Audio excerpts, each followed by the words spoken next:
Quick, pause it. Hello. Hey, how's it going? Ta-da! The stream starting soon screen. So this was made by Exodus. If you would like to see what I made, here, I'll show you the one that I made in like maybe 5 minutes, and most of that was finding the text. So there's the one I made. I just slapped the stream starting soon above it. So there you go. This one's much more animated. It's not that bad, really. I mean, it's very basic. It's very basic. I mean, which, you know, I like that. I like having basic if I'm gonna make it myself. But yeah. So now you'll get to see this stream starting soon screen every day that I stream until we're done with Planescape. Which, who knows when that will be.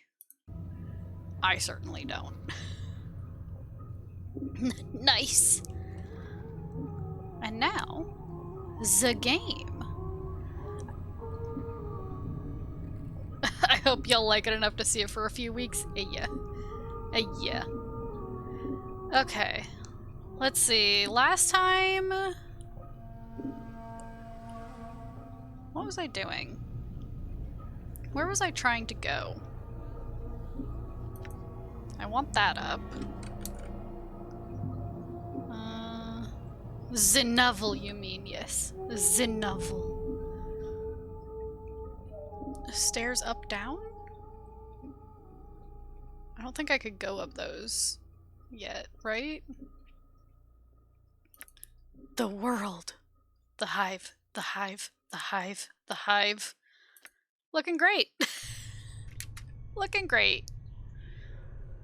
So... did I miss anything upstairs? The 3rd floor. I need to find Farad. And I need to find my missing journal, which we think Farad has. So... I remember talking to a dude about it. I saw Iveen. Or Ivan. I think it's Iveen. She, made me feel healthier, question mark? By sewing me up and applying embalming fluid. Yuck. So, let's see. It had the number 42 written on it. What did I miss? I like how on your Discord it looks like I was just like, so I want to make a stream starting soon screen, and then the next minute, so I animated it. Right. I mean, that's what it looked like when I saw it, because, I was working, so I couldn't check Discord right away.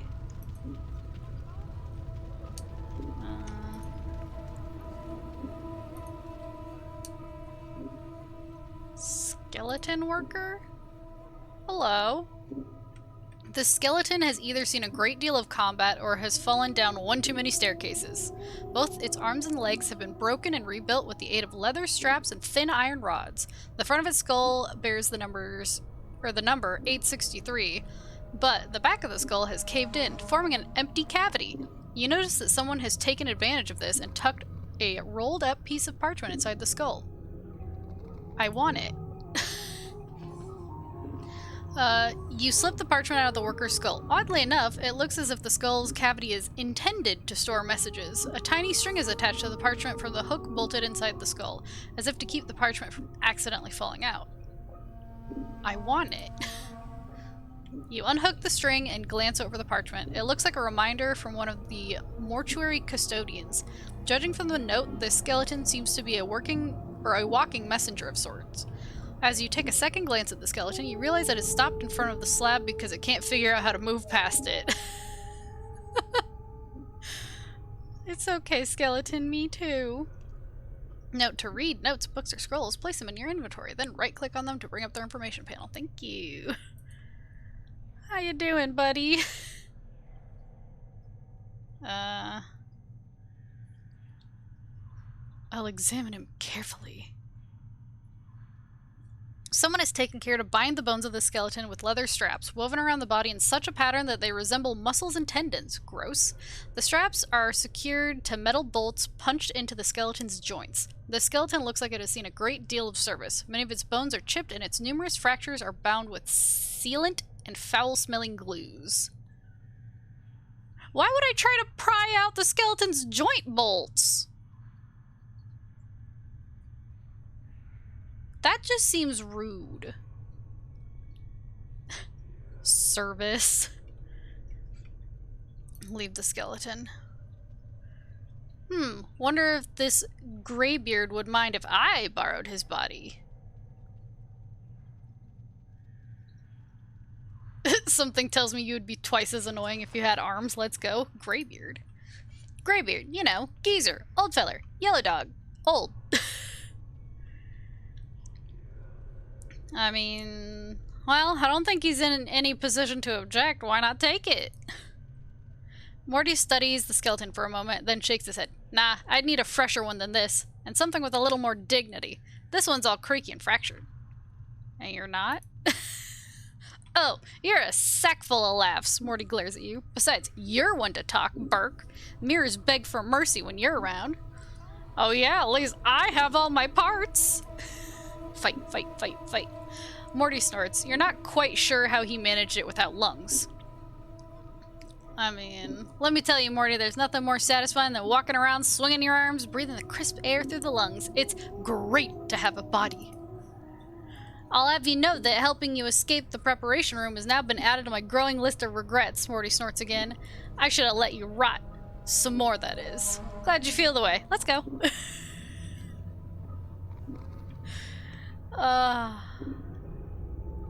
Way to be a dick. Oh, there's still more stuff here? Can open? Oh, no. Cannot open. Excuse me. Excuse me. Can open this way? No. Sure. Hi. The dustman regards with a stony gaze. Are you lost? No. If you're not lost, what's your business here? I'm here to see someone. Who are you here to see? Doll. Doll's most likely in the receiving room. Yeah, thank you. Goodbye. I'm here to see Doll. Don't talk to me. I'm not actually, but they don't know that. What's in the pit? Do I want to know? This mummified corpse looks like it's bound for cremation. Okay, well, there isn't really anything for me here, I guess. I guess I should go back down? All right. Can I open this? Probably not. You will need a key. That seems like that's all I need is keys.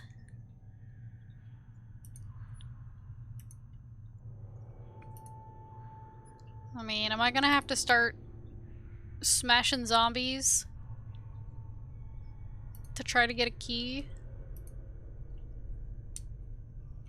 Because, I mean, I will, but I don't like it.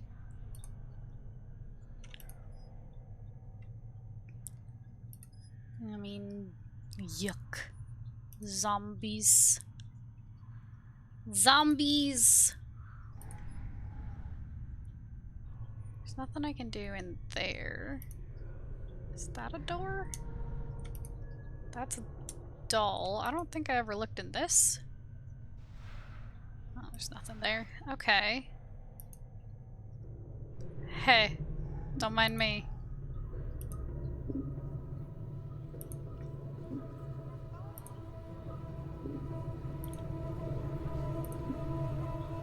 Oh, the music's getting dramatic.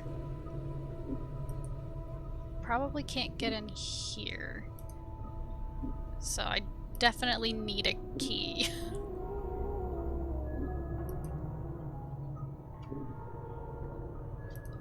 Welp. Haven't played in forever, but no need to smash, I think.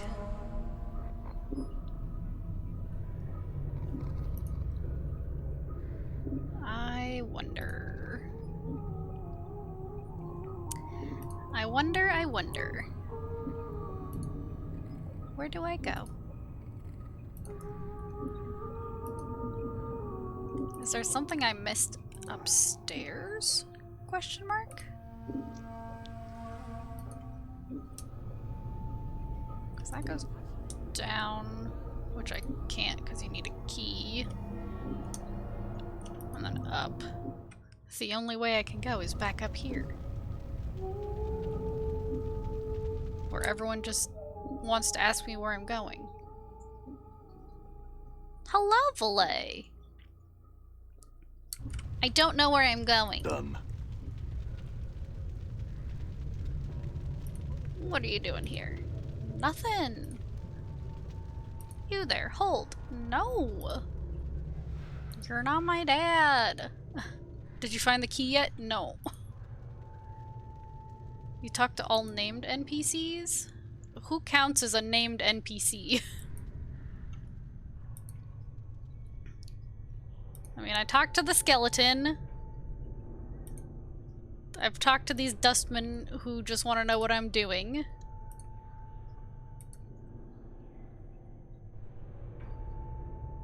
It should be in one of the containers on this level. Yeah, this room is locked. So, I tried to go in there, but it says it's locked, and I need a key for that. See? You will need a key. Did I look in here? Aho! I didn't look in there because this lady was in the way. Right, sorry, poor memory, hee hee. Actually, talking to the non-named character is important too. I found the sanctum key. That doesn't... Oh. Hello? Hello? Nothing. A hammer? Okay. 1 to 6 crushing. Hello, Failfink. 1 to 6 crushing. So I don't need the hammer. But I'm a hoarder. Okay, so I can go down here. Oh. That was that. Oh. Now I can go down here. Oh. Goodbye. Oh, no, goodbye. I'm gone. Got scared. Oh. What's in here? What is that? Oh, cleaning rags and bandages. What do the cleaning rags do? This damp, massive rags look like it's been used to mop up blood and other less savory bodily fluids. Gross. Here you go. There you go, Morty. That's for you. I picked it out special. I mean, it could be anything. There's a lot of gross bodily fluids. Namely, all of them. Come on, I can open that. Fair. Yeah. I mean... Huh. So is that all I needed here? I guess I gotta go down. Like that stuff that comes out when you pinch a pimple. Ah, yeah. That's also gross. Hey! You see a stern-looking man in black robes. He is glaring at you suspiciously. You, state your business.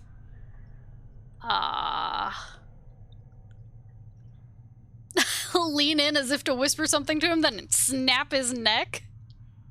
Hello? Quick! Snap his neck! Yeah, I seem to have gotten turned around in these halls. That is true, that's not a lie. Are there any guides around who can direct visitors? Not high enough decks to do that? Aww. Aww. That's fine. The dustman frowns. He seems skeptical. There are guides that can direct you in the antechamber. Do not wander the mortuary unescorted. Thank you. I will go find the guide. Thank you. Thank you. Done. Goodbye. Goodbye. You're not my dad.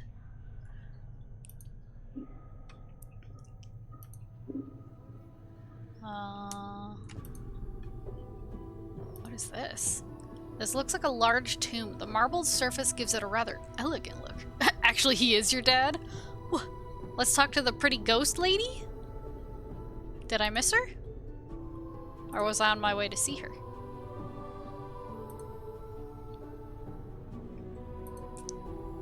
Because you know I am blind. Now you're almost there? Okay. Okay. Okay. Go closer.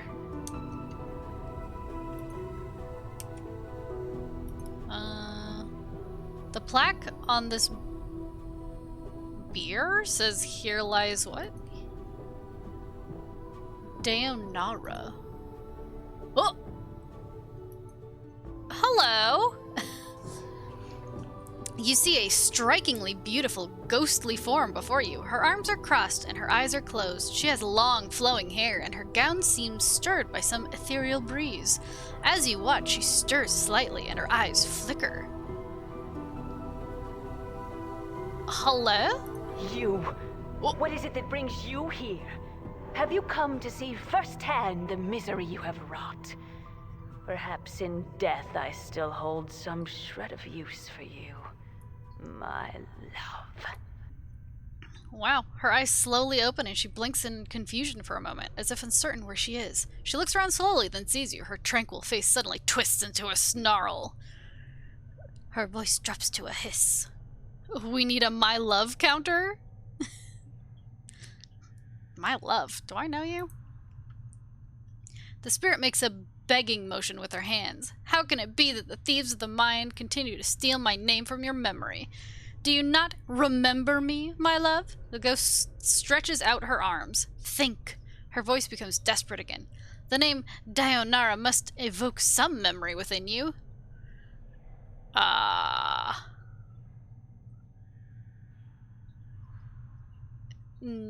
Nope. I have no memories. Then it is as I feared. I am truly lost to you. And what was once an inconvenience for you, you now have the excuse to discard me as you have my memory.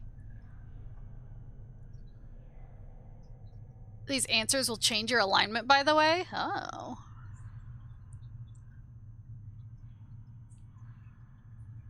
Interesting. Inconvenience? Discard you? I don't know you, spirit. My memories are no more. Tell me, who are you? What do you know of me?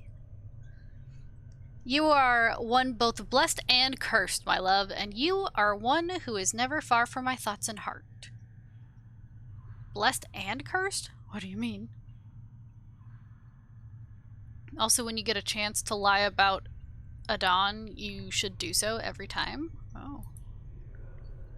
The nature of your curse should be apparent, my love. Look at you. She points at you. Death rejects you. Your memories have abandoned you. Do you not pause and wonder why? A good rule of thumb is that lying equals chaotic. Truth equals lawful. Not asking for payment equals good. Asking for payment is evil. Ah. I see.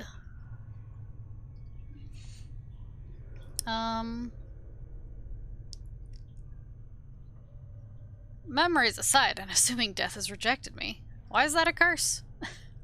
I do not doubt your ability to raise from the dead. I do believe that every incarnation weakens your thoughts and memories. You claim you have lost your memory. Perhaps it is a side effect of countless deaths.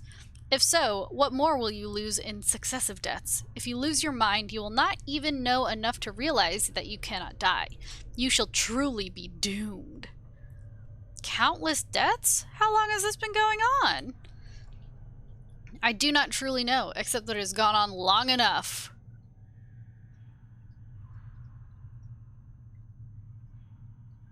I guess I had some other questions. Who are you? Oh. I already did that. No, no, no. What more do you know of me? I have other questions for you. Can you tell me who I am? Nope. Okay. Can you tell me where I am? Where are you? Why, you were here with me, my love, as in the times when life was something both of us shared. Now it is the eternal boundary that separates us. Eternal boundary? Dayanara sounds saddened. It is a barrier I feel you shall never cross, my love. It is the barrier between your life and what remains of mine. Ask her about being blessed and cursed. You'll gain an ability? Okay. Yeah. What do you mean? I'm still trying to get my bearings, actually. What else can you tell me about myself? I know that you once claimed you loved me and that you would love me until death claimed us both. I believed that, never knowing the truth of who you were. Or what you were. And what am I? I cannot. Suddenly she freezes and she speaks slowly, carefully, as if her voice frightens her. The truth is this. You are one who dies many deaths. These deaths have given the knowing of all things mortal, and in your hand lies the spark of life and death. Those that die near you carry a trace of themselves that you can bring forth. As Dayanara speaks the words, a crawling sensation wells up in the back of your skull. You suddenly feel compelled to look at your hand. As you lift it up and look at it, you can see the blood coursing sluggishly through your arm, pouring into your muscles, and in turn giving strength to your bones. Updated my journal. Oh. Gained 1,000 XP! And you know Dayanara is right. You suddenly remember how to coax the dimmest spark of life from a body and bring it forth. The thought both horrifies you and intrigues you. You've remembered how to raise others from the dead. Nice. To access this ability, select the Special Abilities button in the Quick menu. You can only use this on party members that have died in your presence. It will not work on anyone who does not travel with you, and it will not work on party members you remove from the party while they are dead. You will need this ability? Hell yeah, I will! I had other questions. What is it you wish to know? I wanna escape from this. Can you help me? As you're about to ask Dayanara the question, it catches in your throat. It occurs to you that if you tell her you're looking for an escape route, she may feel you are abandoning her. If you are going to ask her how to leave, you'll need to be delicate about it. Can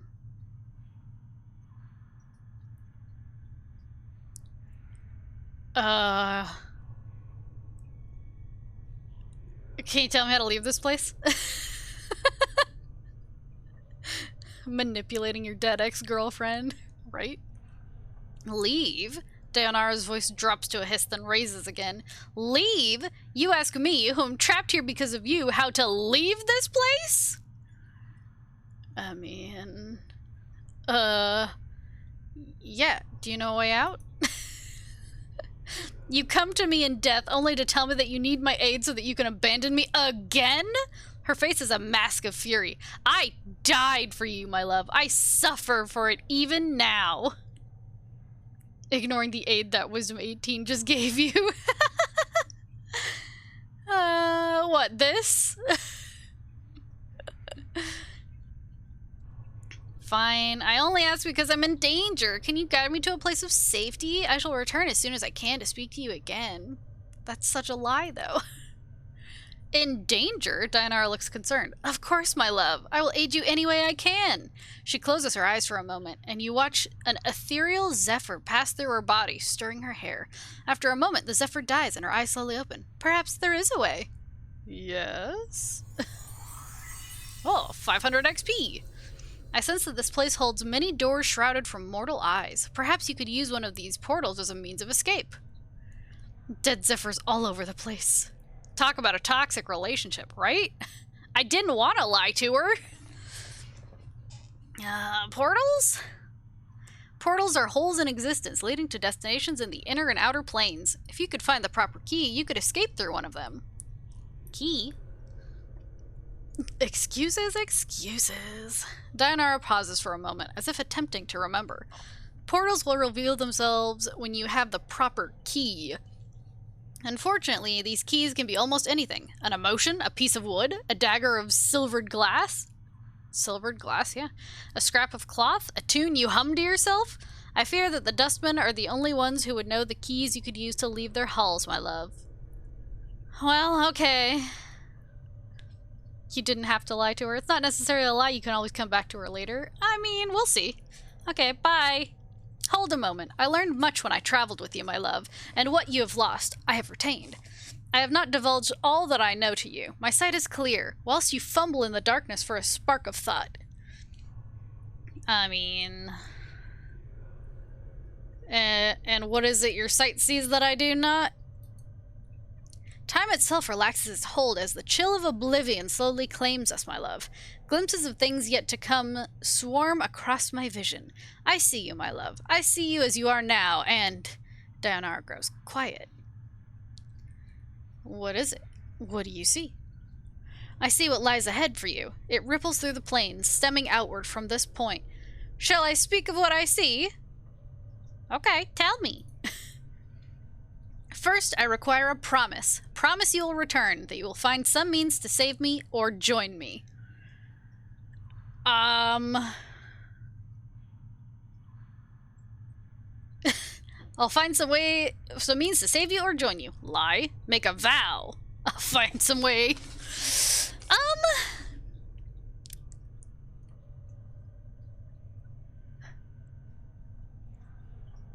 To save her or join her, huh? I mean, I feel weird making a vow to her now, but I also don't want to lie to her.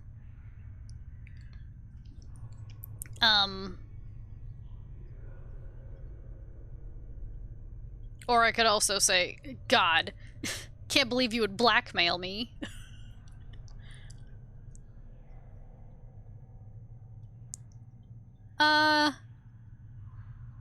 Yeah, I find it hard to believe that a woman I once loved would blackmail promises from me with the promise of revelations. Have you no faith in me, Dianara? This actually matters somewhat down the line, so think carefully. Oh no, I actually have to think carefully? I shall not interfere with thine destiny.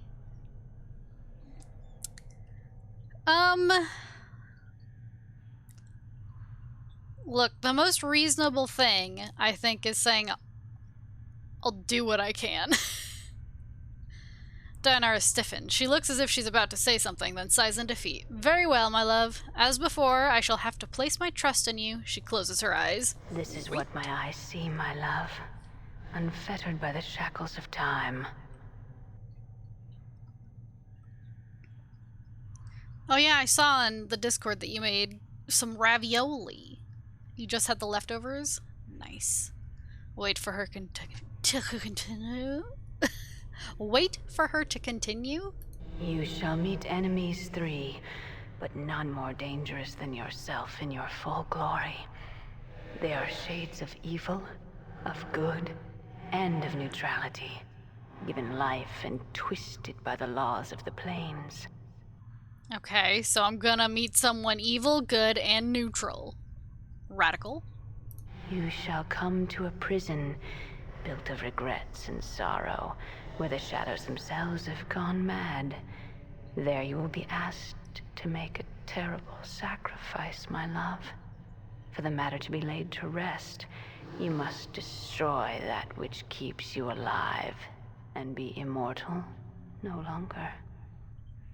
This is Jennifer Hale? Huh. Huh. Well, then I should have made an oath to her. I love FemShep. Destroy what keeps me alive? I know that you must die while you still can. The circle must come to a close, my love. You were not meant for this life. You must find that which was taken from you and travel beyond, into the lands of the dead. I can hear her now. Now that you've brought it up, I hear Jennifer Hale. Die while I still can? Updated my journal. I do not doubt your ability to rise from the dead. I do believe that every incarnation weakens your thoughts and memories. You claim you've lost your memory. Perhaps it is a side effect of countless deaths. If so, what more will you lose in successive deaths? If you lose your mind, you will not even know enough to realize that you cannot die. You shall truly be doomed. She already said this stuff to me.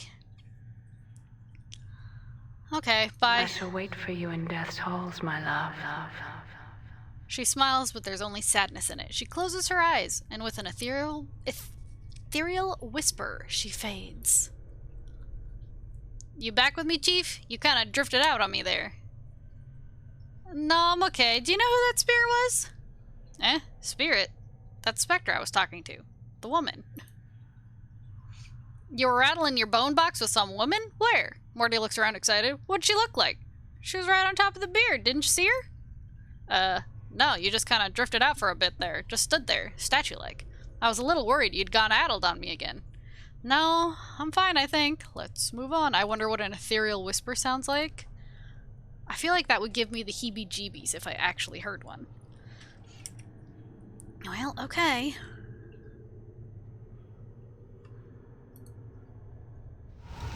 Oh!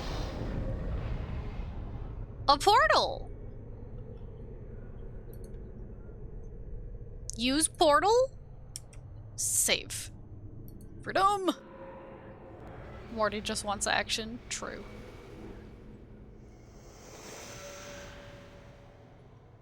Ugh. Ugh.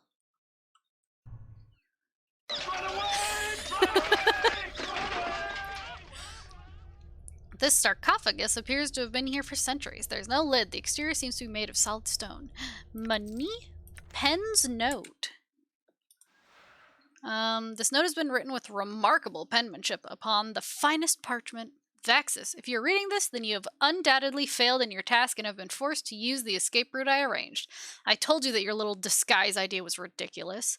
In any case, you'll need to lay low for a while. The dustmen may be deluded, but they're not fools, and they will certainly seek retribution for our intrusion. I've left you some coins. Use them to secure a hiding place in the hive, preferably in Ragpicker's Square. The dustmen will be unwilling to look for you there.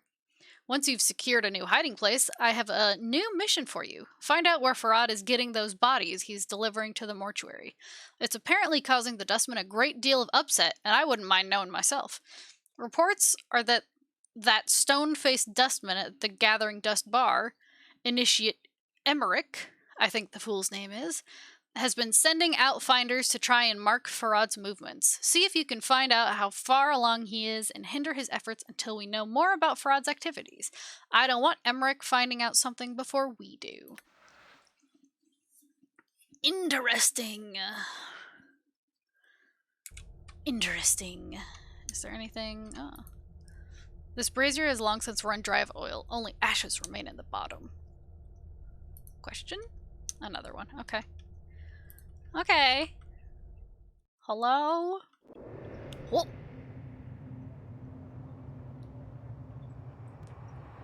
Sigil.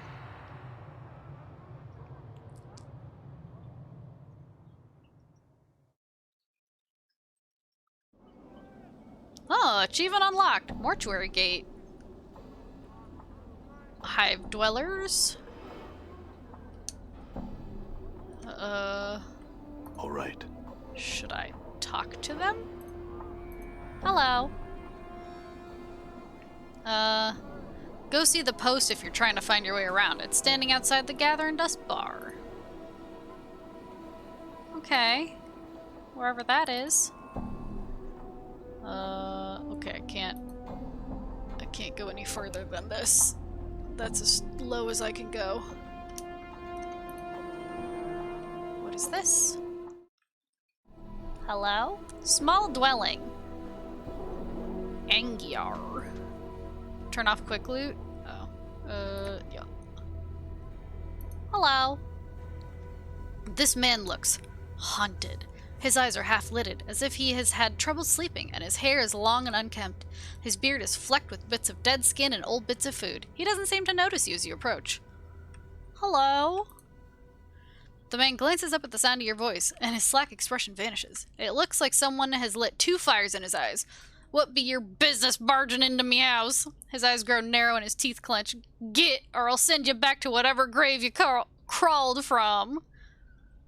Oh. I mean... Okay, bye. The man throws a parting shot at your back. You'd best never cross me door again, you wretch stinking bastard. Okay, bye. See ya. Dabus? Dabus? All right. What you dabbing? You see a tall creature with a shock of white hair. Its skin has a greenish cast and a pair of goat horns protrudes from its forehead. It is dressed in long, flowing robes and appears to be floating slightly above the ground. Hello. The creature turns to face you and a series of symbols appear around its head. The symbols have a slight glow about them and they just hover there. Oh, for the power's sake, piking Dabus. What's wrong? He's a Dabus. They speak in rubuses. These annoying word puzzles. If you don't know what he's saying, then we better find a native or some other way to communicate with him. If we want to. An annoying bunch. My bet, they can speak. They just would rather piss everyone else off by trying to puzzle out what they're saying. What's a Dabus? Chant is they're janitors for the Lady of Pain. They float around breaking, fixing, and patching up sigil according to her whims. They're worse than corpse flies, Morty sighs. You can't swat them, though, or the lady'll get upset. Lady of Pain? Who's that? She runs this city. You'll know if you see her. She's got these blades around her face. She's just about the size of a giant, and she floats off the ground, just like these guys. Morty nods at the Dabus, who is looking at you both. Nobody knows much about her. She doesn't speak much. All you need to know is that you don't want to make her angry. If you see her, my advice, run. I see. The Dabus waits patiently, its hands tucked into its sleeves. A series of symbols materialize above its head, and they vanish, and a question mark appears. God, I wish I could do that. I want to make a question mark just appear above my head. Try and strike up a conversation. See if you can translate what the Dabus is saying. Oh. You ask the Dabus several questions, trying to get a feel for the rubuses that appear above its head. It is extremely patient throughout your discussion, giving you easy sentences to translate. After a few moments, or a few minutes, you start to get the hang of it. It feels like you've done this before. Maybe you can help me. The Dabus waits. Who are you? The Dabus inclines his head slightly and a stream of symbols appears above his head. I'm a Dabus. Okay. I have another question. What you doing? A batch of symbols appears above the Dabus' head. I tend to my duties. Okay. Can you tell me about the Lady of Pain? I'm a Dabus. A lone symbol appears above the Dabus' head. This one shows a metallic female mask with blades coming out of the sides. Just looking at the ghostly image makes you uncomfortable. Okay, bye. The Dabus bows slightly. Symbols swirl around its head, then it turns away. I feel stronger. I feel stronger! I leveled up. How do I... Oh. Oh. Fighter. Saving throws have improved. Fighting skills have improved. 1 characteristic point gained. 10 hit points gained. Put point into intelligence. Is there a place I can do that? Or do I just... Oh, here we go. Intelligence. Accept. Okay. Okay. A leveled. Wait, what else is over here? Also, it looks like I'm not running anymore. Just excellent. God. Oh, a harlot. Hello, harlot.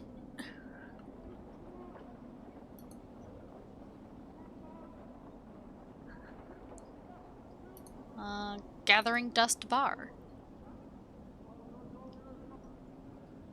A hive dweller. Okay, okay. The Post. You can bang a harlot if you want. Nah, I'm good. This filthy-looking corpse is in sad shape. Its soldiers are slumped, and one of its legs is broken, causing it to lean to one side. Stains cover it from head to toe. Judging from the smell and the texture, the stains run from rotten fruit to mud and bird droppings. To add to the indignity, graffiti has been carved into its body, and several notices have been nailed into its chest, back, and head. Don't be peepo shy.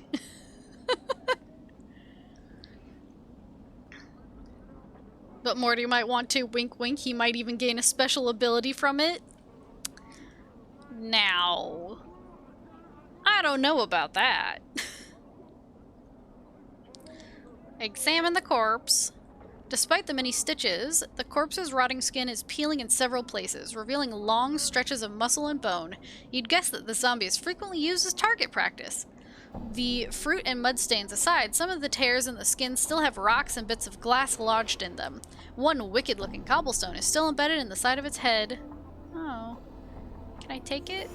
Oh.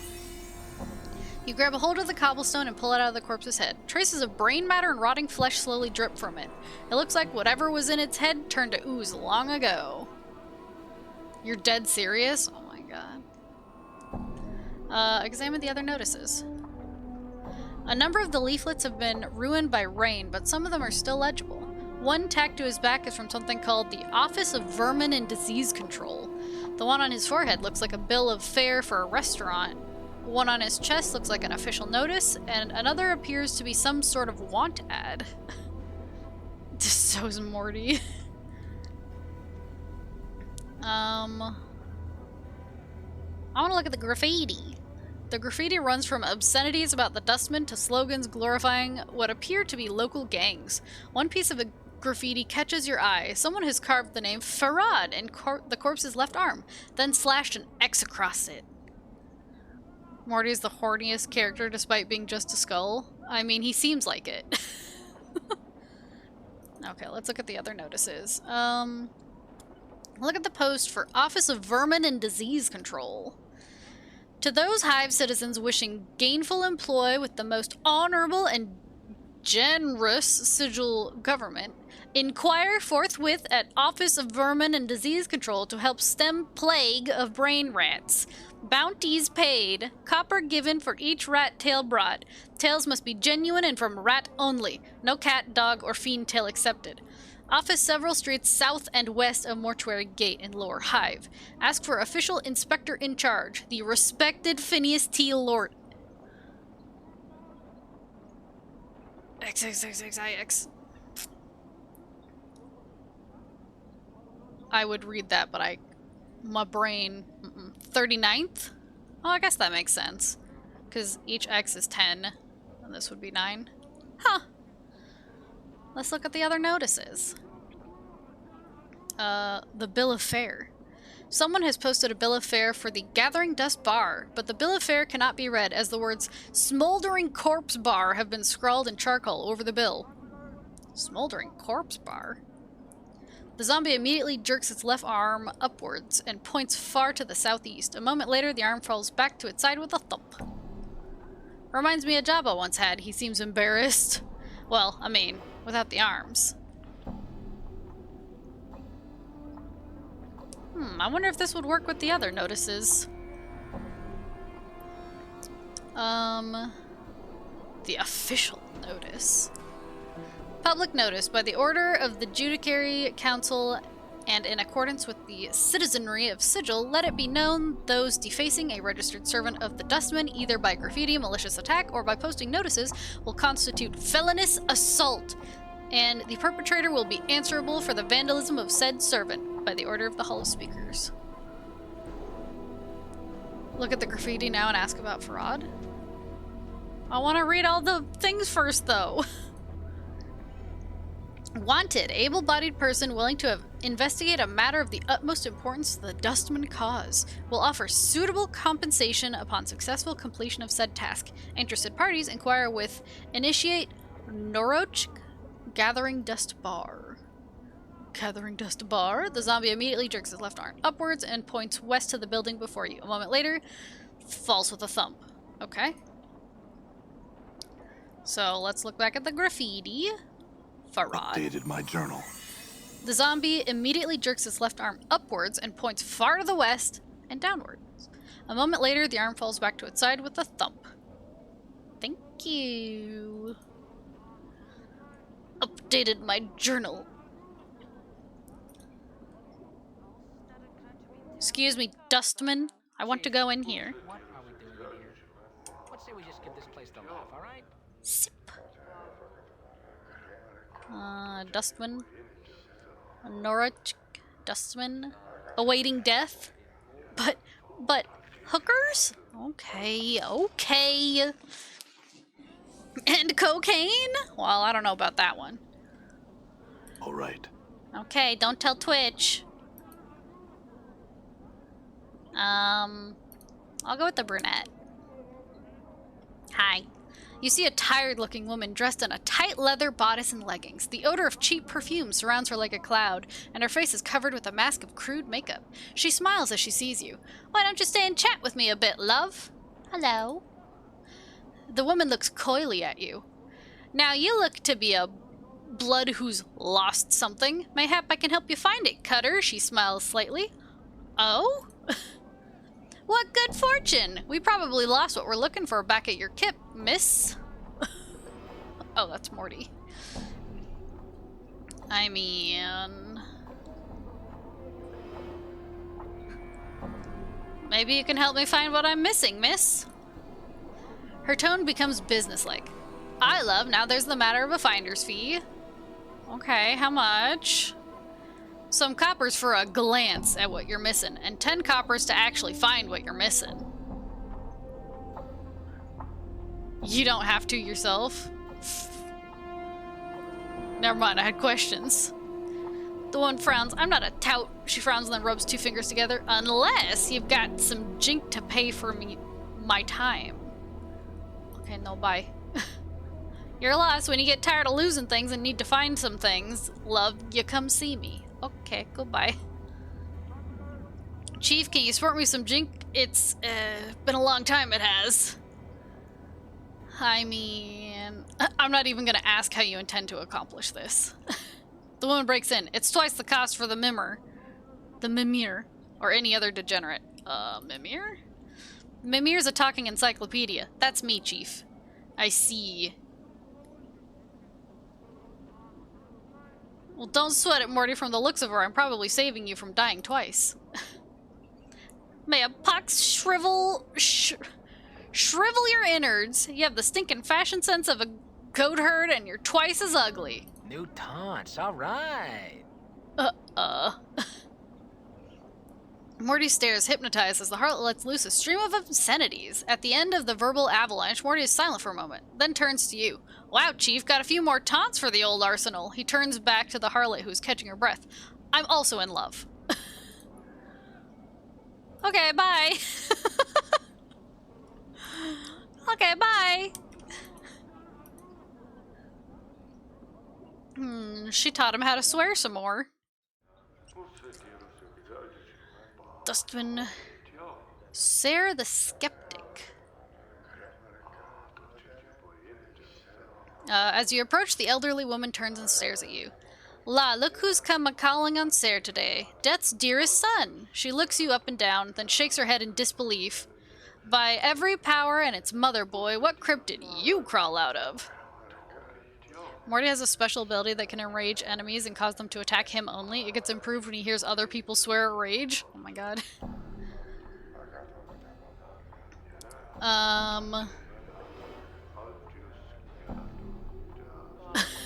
Joke. Sorry, this is a joke, by the way. Well, the crypt was losing its charm, so now I'm looking around for the right place to die. Know of anywhere? She barks a laugh that rattles your ears. Ha! Not here, unless you want to die of boredom. What's wrong with here? Shh. Someone pinch your sense and your sight, boy? She waves her hand around the bar. Look around. What do your eyes tell you? Dustman. Very good, Sarah chuckles dryly, though she doesn't seem to be laughing at you. At the risk of explaining myself, dustmen are the dullest breed of dullers ever to nest in sigil, always speaking of death reverently like it's some holy union that every creature in the multiverse should strive for. But you're a dustman. A dustman? I suppose, Sarah sniffs. I've seen enough sand pass through the hourglass while wearing these robes. This body's almost ready to pay the ferryman. She chuckles, but there's not much mirth in it. Are you afraid of dying? Course I am, boy. Who isn't? She frowns and glances around. Well, except dustmen. They're not afraid because they've been swallowing so much of their own bat droppings over the decades. They've blinded themselves into thinking that death is some kind of release. So what sparked this crisis of faith? She shrugs. Life, I suppose. She frowns. Ha! Never you mind. I won't bore you with the niggling details. I want to know. Oh, would you? She looks at you skeptically. How old do you take me for, boy? Truth. Old. Let her down gently. Not too old. Lie out of kindness. Rather youngish. I don't know and I don't care. Not too old. She snorts. Well, you're wrong. I'm really old. Now I've spent most of my long years teaching dustmen. I've seen many dustman whelps grow within our order, taught them the ways of the faction, kept the faith, preached the tenets of the faction. She frowns. And so on and so on. No questions, no doubt. This life was merely an antechamber that led to the true death. What happened? Well, a half-month back I went sick with the fever. She sighs. I thought it was the end. It rattled my cage. How? Her face becomes a stone. There's something about having your faction members circle around your deathbed like a pack of pale-faced ghouls, nodding and agreeing that your suffering and dying is all for the best. Oh, Sarah's so fortunate. She'll soon be relieved of the burden of life. Burden of life? That's when it struck me. That there's something. A queer expression comes over her features. Addled about not appreciating your life. The dustman keeps saying that life is misery and suffering. Is it? That we should be happy to pass on into oblivion. Should we? She shakes her head. Questions, questions, and precious few answers. What'll you do? To be square, boy. I don't know. Sarah sighs. That's the problem with doubt. I can't even trust that what I'm feeling is true, or if I'm scared to death only because of my brush with the fever, or even what I should do. Is this a passing thing? I don't know. If you'd truly believed in the dustman philosophy, then your brush with the fever wouldn't have left you with such doubts. Sarah stares at you, then nods slowly. Maybe so, maybe so. She frowns, her face wrinkling up in concentration. I'll have to chew it over some more. Anyway, I have some other questions. Now that I've, brought you enlightenment, question mark?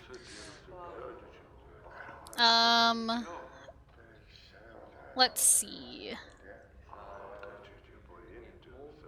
Have you seen a journal recently? I'm missing mine. What does it look like? No idea. If you don't know what it looks like, how do you expect to find it?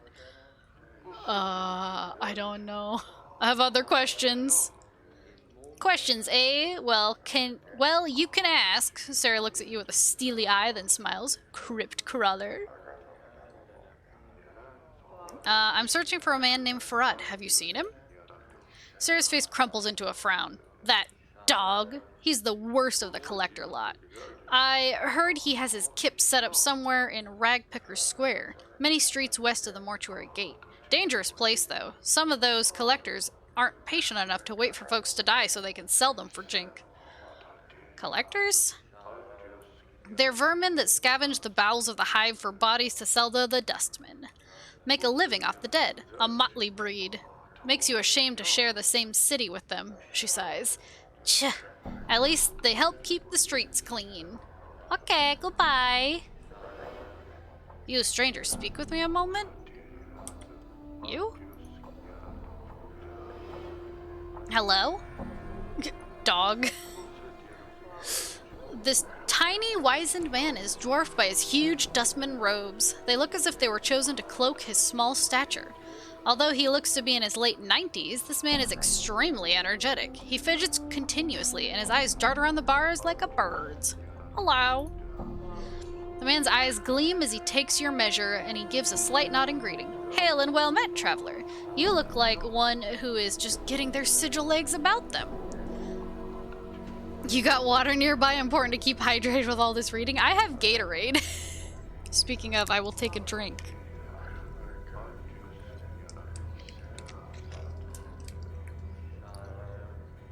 I mean, geez. He trails off. Pardon me, have we met before? Your face seems familiar somehow. Possibly. Are you certain it was me? Maybe I was mistaken. Mortai shakes his head. Well, no matter, no matter. How is it that Mortai Gravesend may help you? Do you seek... He clucks his tongue as he speaks. The contract, perhaps? Contract? Oh no, I'm getting Madoka flashbacks. If you have not watched Madoka, then, you won't understand. But that word, scary. The contract? Why, it is but a simple transaction.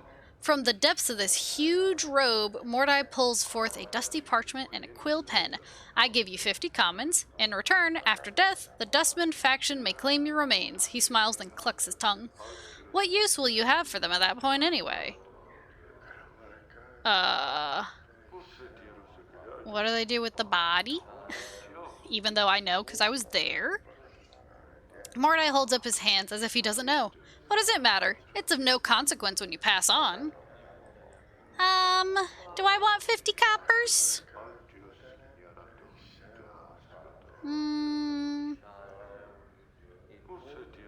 I don't even have a name. How can I sign this? I just realized.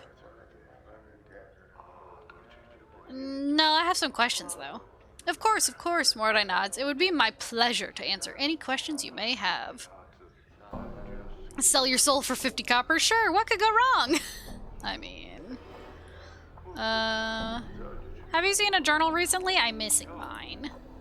Mordai shakes his head. I know nothing about a journal, he smiles. I deal with documentation of a much different sort.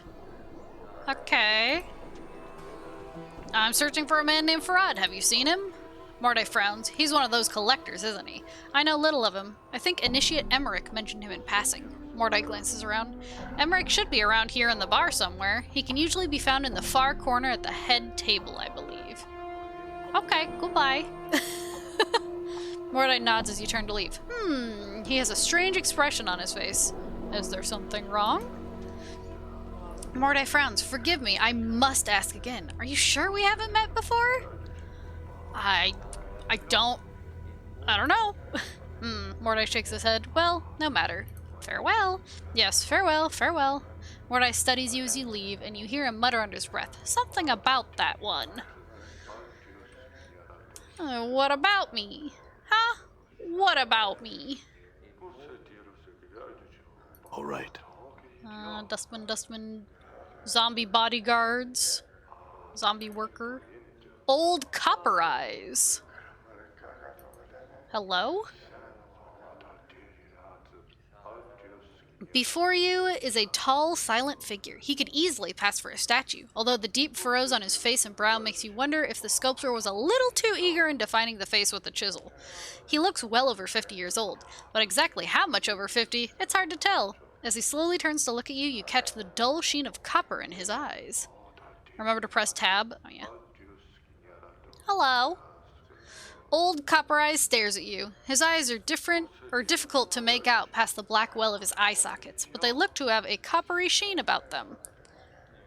I have some questions. Copper Eye says nothing. Never mind, goodbye.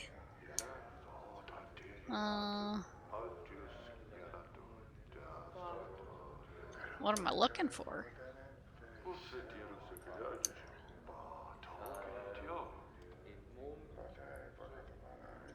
Look at me just walking. Nothing. Nothing. Nothing. This looks like a mirror, but there is no reflection of the bar in it. These gates are made of a featureless black metal. There doesn't appear to be any way to open them. Interesting.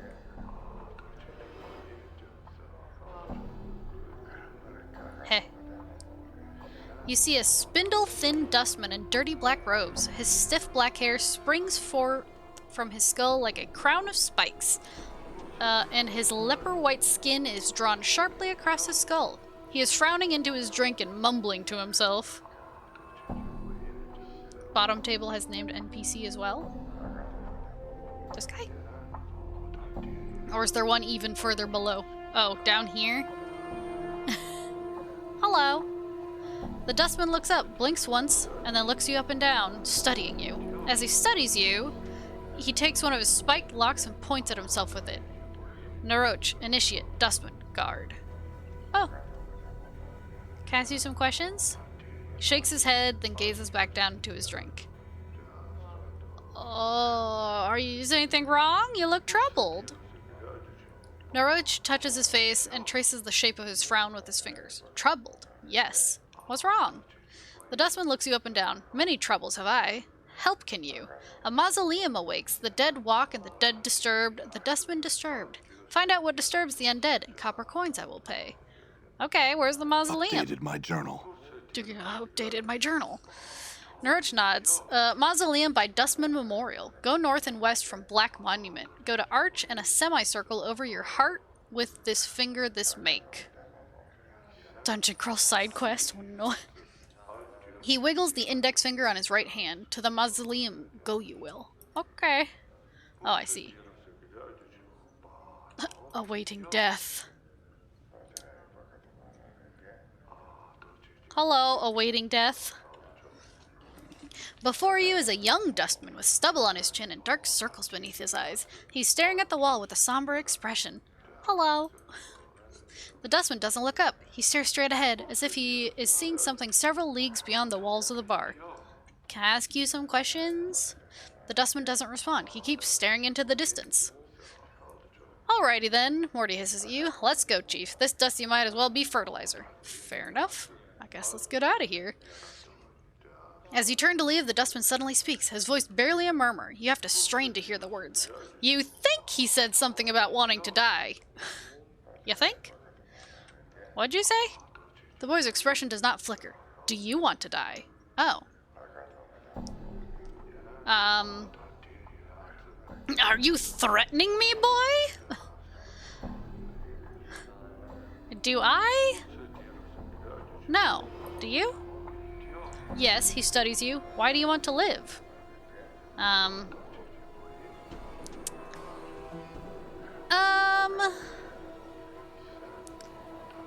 don't want to join Oblivion just yet. I like being alive a lot better. The dustman listens silently. After you speak, he does not respond, merely watches you. He looks like he's thinking. Do you want to die? Is that why you asked? Yes. Why do you want to die? This existence is a mockery of life. I do not wish to continue this charade any longer. His face wrinkles in disgust. Why would anyone wish to remain in this foul city in the center of a multiverse that feeds on pain and hatred? Death is silent. Comforting. I mean, that's a bleak outlook. There's a lot more to life than pain and hatred.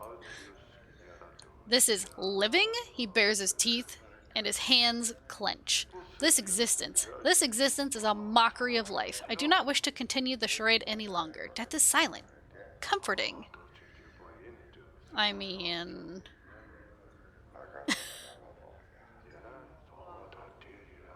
maybe after the first death. The dustman blinks, then sneers. The first death? What, were you resurrected?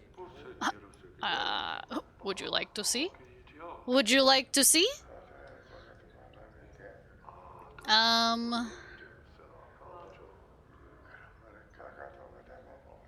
If I ever die and remember, I will return and speak of it to you. Then you may gauge whether I lie or not. Goodbye! The dustman blinks, then sneers. You lie. No man can die more than once, not without being resurrected by mighty magics. I mean...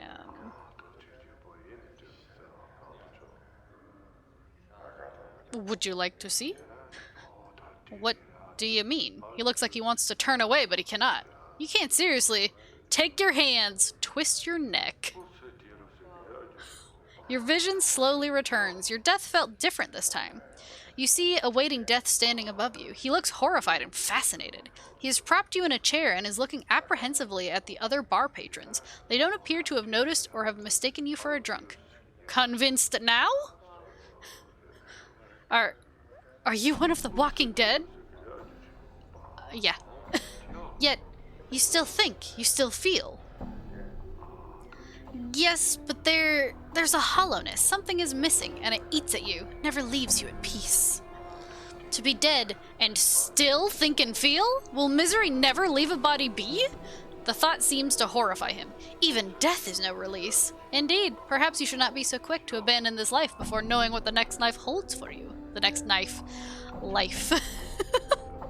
The boy falls silent, thinking. Eventually he turns back up to you.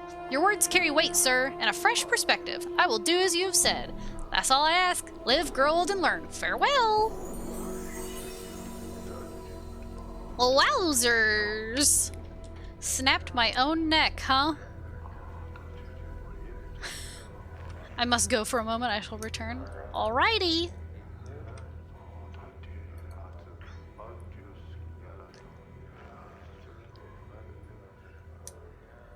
Hello? What you got in here? Nothing? What you got in here, zombie worker? Hold on, I gotta go around. I gotta take the long way around. I can't just jump over the bar. Some rags. Thank you. These bubbling tanks are dispensing their contents into wooden kegs. There's a faint smell of vinegar in the air. Gross. Okay. I guess I'm out of there. Cool your heels here. No. No, I don't wanna. Okay, that leaves a hive thug. No, thank you. No, thanks. I mean, I'd rather not. Thank you. No, thank you. Anna. Hello? Hike off. What did she say to me? You see a striking red-haired girl dressed in leather armor. Her right arm is covered with a series of interlocking plates that look as if they were taken from the skin of some creature, and a horned shoulder piece protects her left arm. Oddly enough, she has a tail that is flicking back and forth as you watch. Oh, pike off. Hello. The girl ignores you. Oh. I'm looking for someone named Farad. Do you know where I can find him? I might. I might say more if you sweeten the question, She clicks her tongue and rubs two fingers together. Jink, jink, I'm sorry, what? She means money. Oh. She glances at Morty, then shrugs. What the skull said. Hard coin. I mean... Okay, how much? How much is it to you to know? She studies you, then folds her arms. Come on, I haven't got all day, I haven't.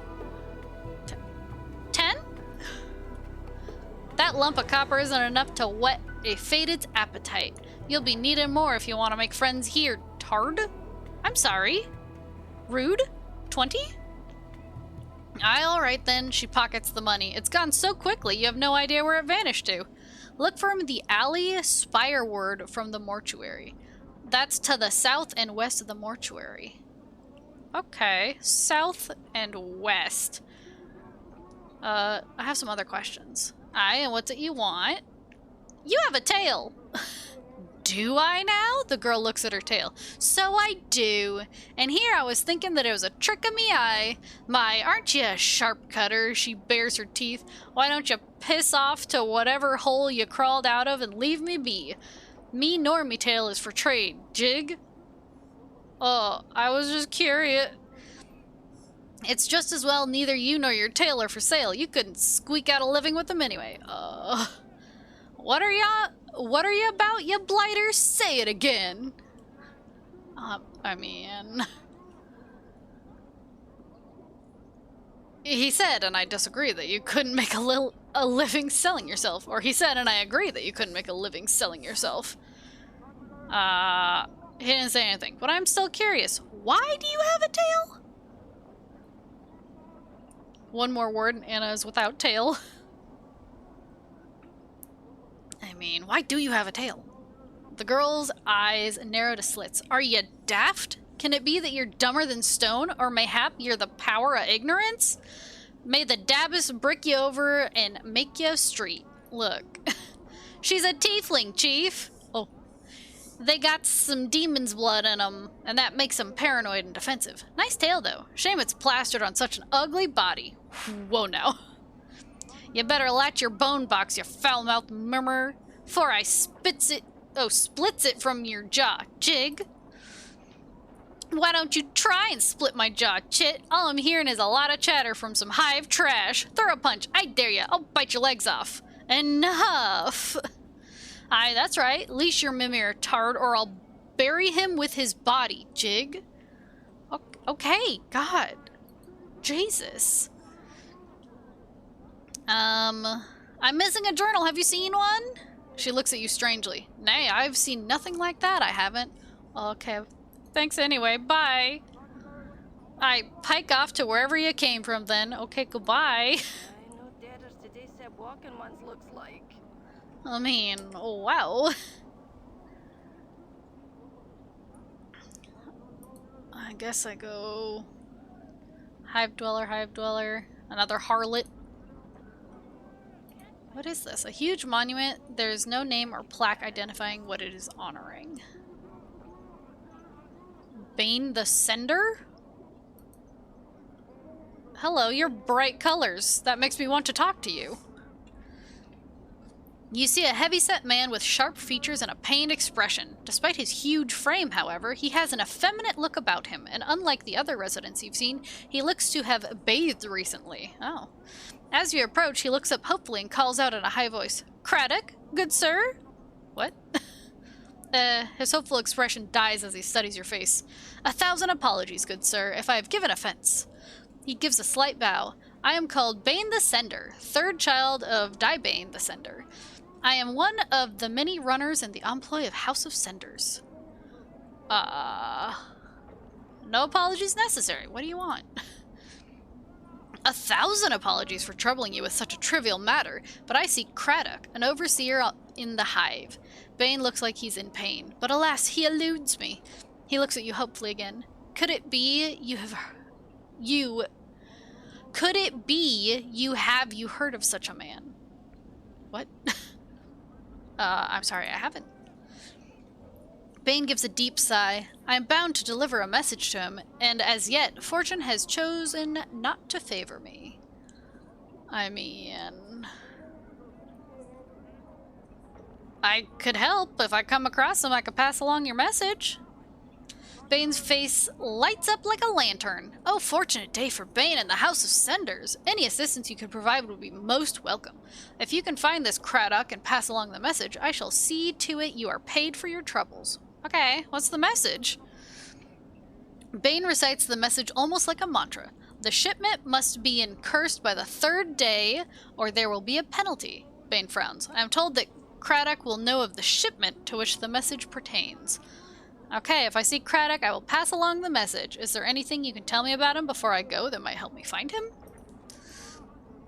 He is said to be a giant of a man. Stern features, that he is an overseer in one of the hive marketplaces. Alas, I know little else than that, good sir. Okay, I guess that's enough to go on for now. Thane bows. Thank you, sir. Should fortune favor you and you are able to bear the message to Craddock, be so kind as to return and tell me of it. I will see to it your efforts are rewarded. Cool. Bye. Updated my journal. Updated my journal. All of the dustmen going, um. A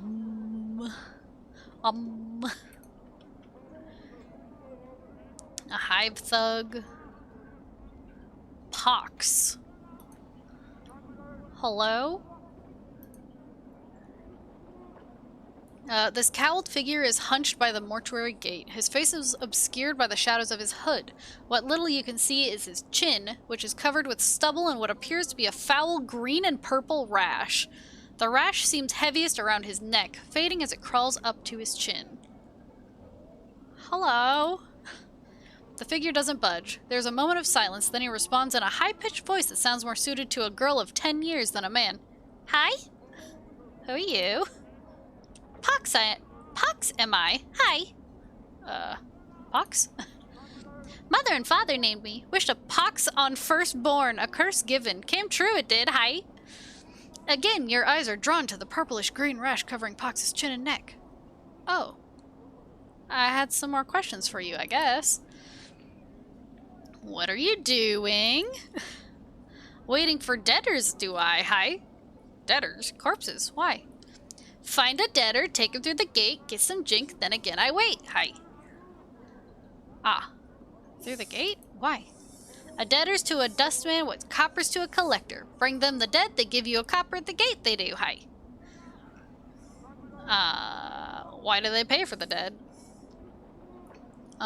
Streets clean, debtors put in their place, streets don't stink, dead aren't lost, kept inside gate, all happy. Hi. Interesting. Is the front gate the only way inside the mortuary? Hi, only debtor or dustman go in gate, they do. You want Pox make you debtor again? Again? Hi, many times you ask, Pox always do. Oh, how many times exactly? Many time, hi. Ah, so we've met before. Hi. What do you know about me? You a debtor who don't stay debtor for long, hi. Deal square with Pox you do. Do you know anything else about me? Oh, okay. Do you know anything else besides that? Oh, okay. Okay, I have other questions. Hi? I lost a journal. You wouldn't happen to have seen one, would you? Hi, no journal have I seen. Things get lost in the hive, never found again. Maybe journal one of them, hi. Cool. Do you know someone named Farad? Hi, Farad. Collector, big. Name has weight. Casts long shadow, it does. Do you know where I might find him? Hi, in hive here he is. Somewheres. Hi. Can you be more specific? Hi, somewheres in hive he is. Farad hide he does. Very hard finding he is. Not worth finding he is. Not worth finding? Hi, many hates him. Other collectors even. Sharegrave hates him. Not like Farad at all. Hi. Sharegrave? Hi, Sharegrave big name. Carry weight. Cast long shadow he does. Tell Pox what to do he does. Would your boss, the Sharegrave, know where Farad is? Updated my journal. Hi, Sharegrave knows darks he does. No Farad a hiding he does. Sharegrave in Ragpicker Square, many blocks west of here. Hi. Say Sharegrave that Pox sends you. Tell him. Sharegrave becomes Sharecopper with Pox he will. Hi. Ragpicker Square west of here. Okay. Well,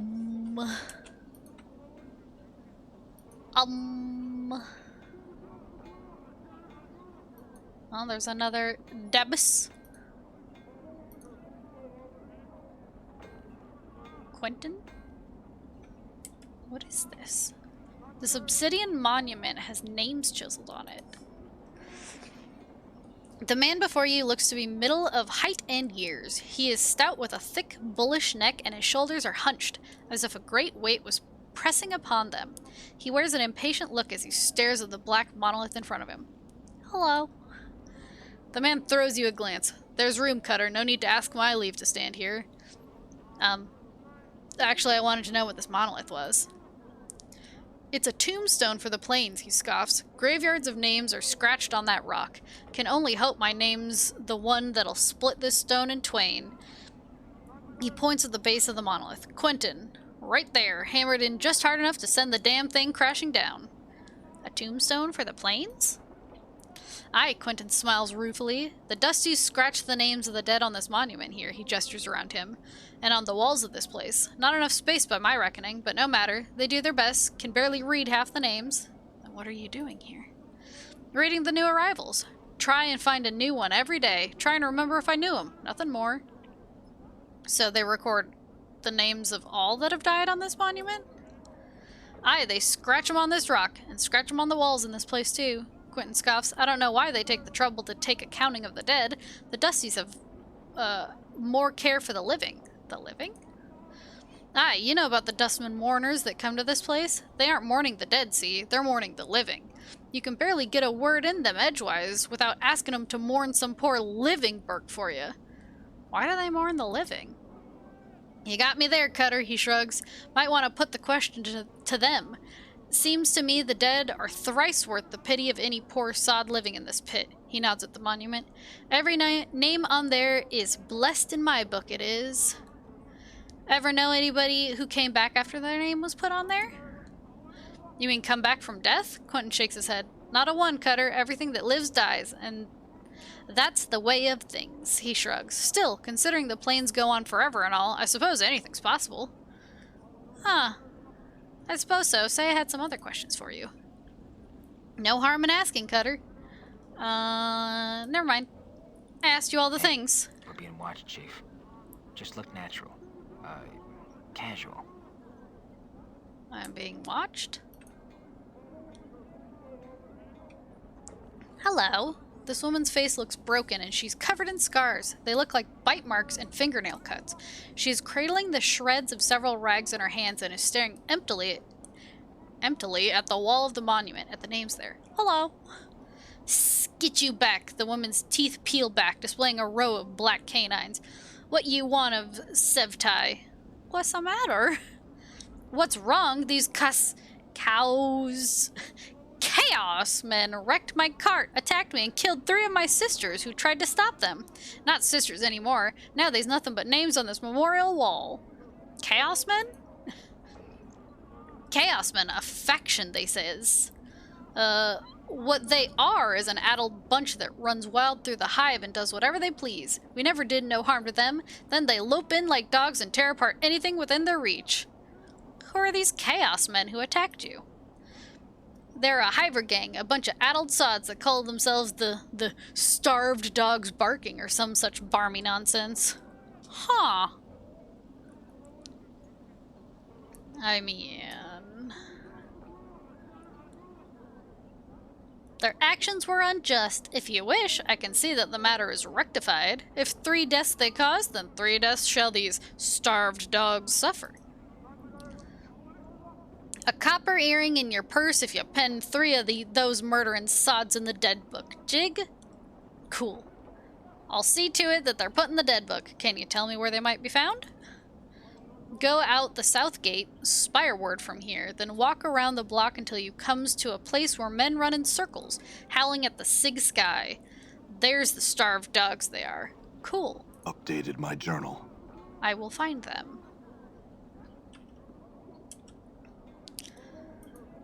I need to take a drink. So much reading.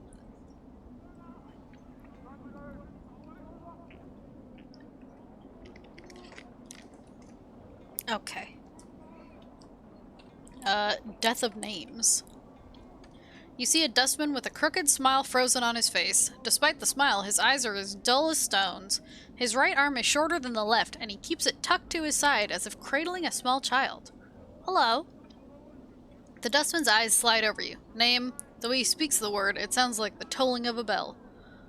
I don't know. No name? No name. Can't help you. The dustman speaks in a curious sing-song voice. Need to give a name if you want to see where it's died. What? Updated my journal. Give it a name when you're born, give it back when you need it no more. Death of names, death of names. His eyes swim across the monolith, then the walls of the area. Buried many names here, Death of Names has. Tell me a name, I'll show you its grave. Dayanara. His eyes roll to the back of his head, then pop back. With a wild gleam, his eyes run across the walls of the monument, scanning the names at inhuman speeds. He then points at a section of the wall. Buried. Examine the spot he's pointing at. Chiseled into the black stone in tiny, cramped writing is the name you requested. It is almost lost beneath the sea of names around it. Huh. I had another name. Dull. He shakes his head. Not dead yet, that name is. Not buried here. Not time. Not time. Interesting. What about Adon? He shakes his head. Not dead yet, that name is. Not buried here. Not time. Not time. Okay. Sorry to disturb you.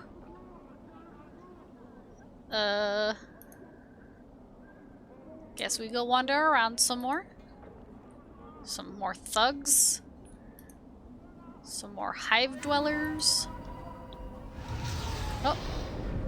Portal. Interesting.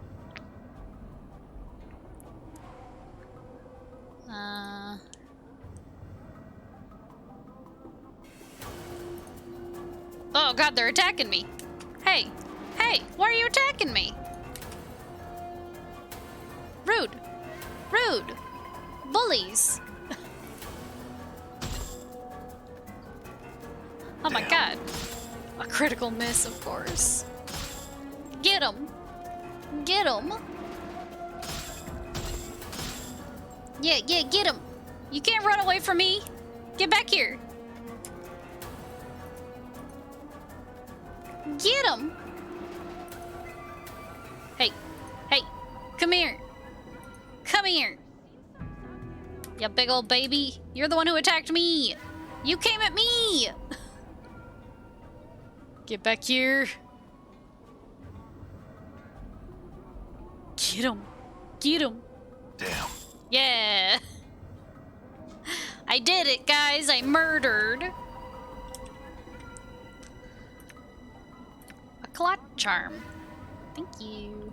Also, I think my auto run turned off. Always run. Get your ass back here. Exactly. Get over here. I mean, God, they come at me. They want to fight. And then he starts running away. Like, no, you started this. You can't run from me, you big chicken. Hello, I want your loots. Ooh, bronze bracelet. Oh, I don't have room. Oh.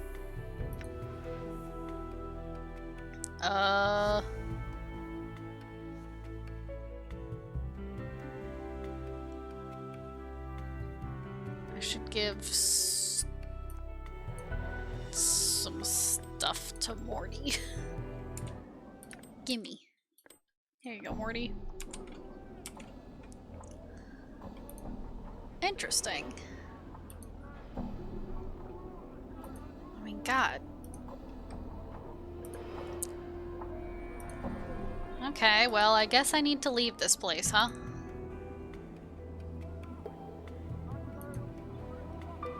I've seen all it has to offer. Oh. Dark Alley Shiv. Greetings, stranger. Looks like you're in Dark Alley Shiv territory now. Looks like you've got a purse that could use some lightning. You better pray it's got enough.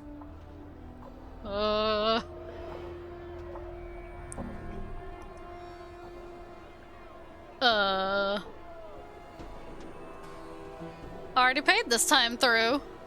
He looks off into the shadows, makes a hand motion, and looks back at you. No, you didn't. You're gonna die. Bye. Ow. Bye. Done. Okay, so that was a bad place. That was a place I did not want to be.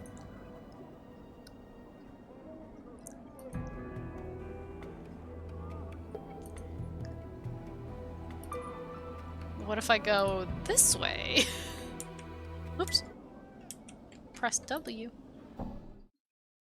Hello? The hive. Okay. Hive tout? Porphyron? Okay. Every inch of this man's skin is covered in a web of black lines. It's as if some artist chose to accentuate every crease in his flesh with a quill pen. The overall effect is such that even when his face shows no expression, he appears to be frowning. Hello. This one has a name. This one is called Porphyron.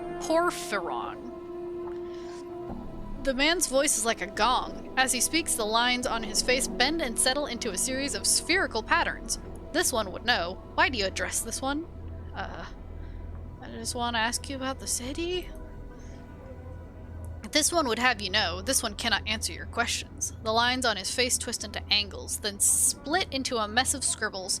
This one has only recently stepped foot in this place of walls. Oh, okay. Alright then, but I have to ask you this. Why do those lines upon your face move? The lines show anger. Do you take offense? The lines slowly straighten, forming into gentle curves. No offense was meant. Will you accept the many apologies of this one? No offense taken. Why are you angry? This one tells of event recent. Did you know this one was beset by 3? The 3 demanded an item of this one. This one feared an attack. What does this one do? This one surrendered the item. Well, you were right to be afraid. If there were 3, then they might have killed you had you not given up the item. This one has been misunderstood. The lines on his face become angled, then smooth into curves again. This one did not fear being killed. This one feared killing the 3. Oh. Well, if you could have killed them, why'd you let them rob you? This one walks the path of a warrior. Many weapons have walked with this one. The fist, the blade, the staff, the hatchet, the smiter? These tools are all known to this one. That's not much of an explanation. Again, if you're a warrior with that much training, why let them rob you? This one is forbidden to attack. The lines ripple across his face as he speaks. If this one had struck at the 3 in anger, the vow of non-violence would be unmade. The vow of non-violence? You're a warrior and a pacifist? This one is unfamiliar with your speech. What is this pacifist? Never mind. Why did you train so much if you're not permitted to attack another? This one is of the order of Erit Agi? Or Ag... I guess? We await the final days where all will be called to battle. The training and skills of this one, they are to be kept silent until then. Oh, in the meantime, you will let yourself be robbed in the street without defending yourself? This one will clarify. The item is of value. The discipline of the Erit Agi is of greater value. Huh. Since you won't fight, any chance you could talk these thieves into returning your item? This one addressing the 3 thieves. What happens? The requests of this one are met with scorn. The 3 will not return the item. I mean, I could go see if I could get it back. This one must ask, would you bring violence to the 3 that have robbed this one? Not if I can help it, I'm afraid. This one fears, a message absent of violence will not be understood. The lines on the man's face form into a series of ellipses. This one is not opposed to you trying. Okay, what'd you lose? The item is this, a rope of black and red prayer beads worn around the neck. The worth of these beads is not measured in copper. The worth of these beads is measured in faith. Okay, I'll see if I can find your necklace. Do you know where these 3 thugs might be? This one knows where the angry words were traded and the item lost. By the bar that burns inside? The 3 were outside the place, dressed in black and red. 3 robbers dressed in red and black outside a bar that burns on the inside? That can't be too hard to find. Farewell. Updated my journal. I mean... Morty, you okay? Oh.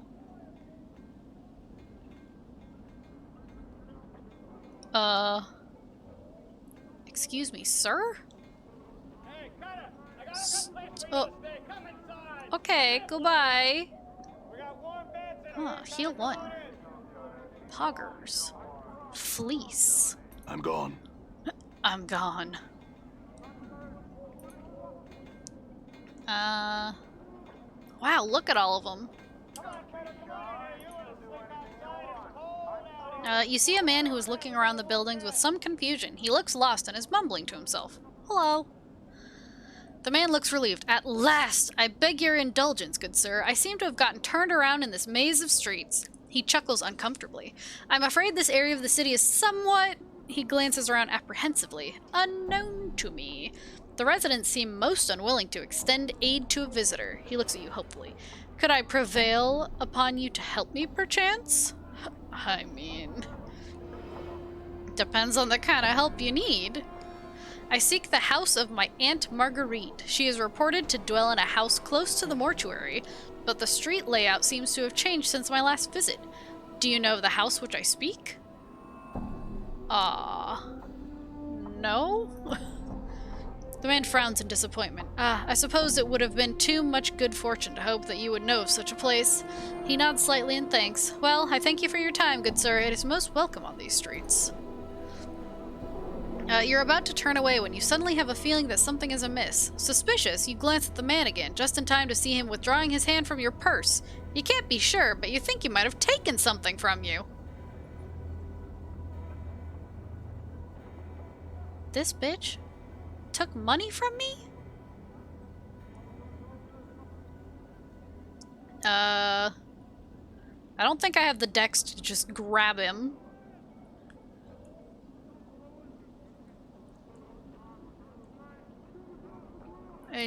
I'll just yell at him. Hey, what do you think you're doing? The man jumps in surprise, then starts running. Okay. Oh, okay. Get back here, you bitch. Oh god. Now all these thugs want to fight me too. Get away from me. I'm just trying to murder a thief. Come on, Morty. Get him. Come here, you. Come here, you! Stop running! Why are you running? Why are you running? Get him, Morty! Yeah! Yoink!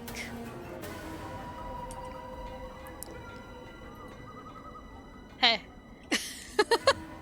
Your first impression of Mar is that he needs a long bath, preferably away from any creature that has any sense of smell. You can almost see the stench waft from his body in sinister yellow tendrils. He motions towards you frantically in an effort to get you to come over and talk to him. I guess I'll approach him. A look of excitement crosses his face as you approach. Thank you for stopping. Me name is Mar, and I have a favor to ask ye. Okay. 'Tis a matter of life or death. I must be delivering this here box, or it be me head for sure. 'Tis me bad luck that I twisted me legs something fierce. So will you help me out by delivering this here box for me?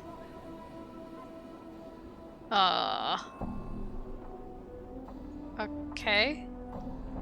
Mar slowly takes out a small box from within the recesses of his ragged clothing. For the briefest of moments, you see a look of regret cross his face. Then it is gone, and he looks at you and hands you the box. A slight shimmer surrounds the box as both you and Mar touch it. A sigh of relief is heard as Mar releases the box into your care. What now? This be needing to be delivered to Kuatra. He can usually be found somewhere down in the southeastern section of the hive. Oh, and lest ye try to say I didn't warn ye, whatever happens, don't open the box. And don't leave the hive with the box. Now be off with ye. Okay. Updated my journal. Oh, and now he's running away.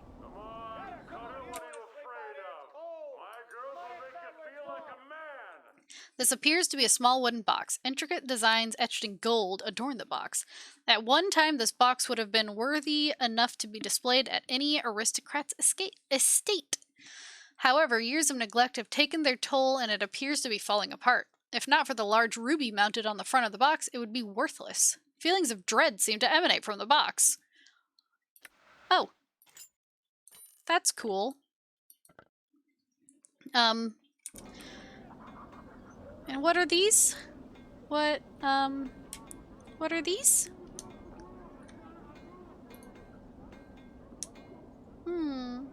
Okay. Well. Am I cursed? What is this? Come on in here, Carter. Give it a rest. You don't want to sleep on this A small bed. Get dwelling. down here. Come on in. Nestor? Barrior? Hello? Oh, an Arlo. You see an aging man in soiled and tattered clothes frantically pacing in the corner. His shock of filthy white hair sticks out in every direction, and his face, encrusted with dirt and streaks of dried blood, is covered with gray stubble. Every few seconds he stops pacing and flails about suddenly, muttering and cursing as if assaulted by some unseen foe. He does not seem to notice your approach. Hello. At the sound of your voice, the old loon whirls about to face you, his wide, staring eyes bulging in their sockets. He regards you for a brief moment, then returns to his raving. No, no, no, it's not you, hoo-hoo! But soon, yes, soon. Who are you talking to? The old man seems oblivious to your presence. Hoo-hoo-hoo! You'll come. Yes, you'll come. And old Nestor will be waiting. Waiting? Who are you waiting for? Waiting, yes. He suddenly plops down on the floor as if overcome by exhaustion. Long have I waited. Waiting. He takes a deep breath and springs back to his feet. Wait forever if I have to. Do you hear me? Are you okay? No! Nestor's face turns beet red and his whole body shakes in protest. My fork! Can't leave without my fork! Woohoo! Fork, fork, fork! Your fork? Fork? Fork! Fork! Can't go home without my fork! Nestor's frenzy reaches a violent crescendo. He begins hopping up and down maniacally, then suddenly stops, lowering his head, and runs headlong into a large wooden cupboard that stands against the back of a wall of the flophouse. The force of the impact knocks the old man flat on his back. After a few seconds, he stands back up, a dazed expression on his face. Gone. Stolen. Can't go home without my fork. Stolen, you say? Who took your fork? Nestor stares at you for a long moment, then begins rummaging through the pockets of his filthy tunic. After a few seconds, he produces what appears to be a dismembered ear. Judging by the stench and color of the ear, you'd wager that the old loon has been toting it around in his pocket for some time. You have my fork, don't you? Don't you? Hoo-hoo! He holds the ear close as if speaking to it. Bring back my fork! Maybe I can help you? Wait! Waiting! Hoo-hoo!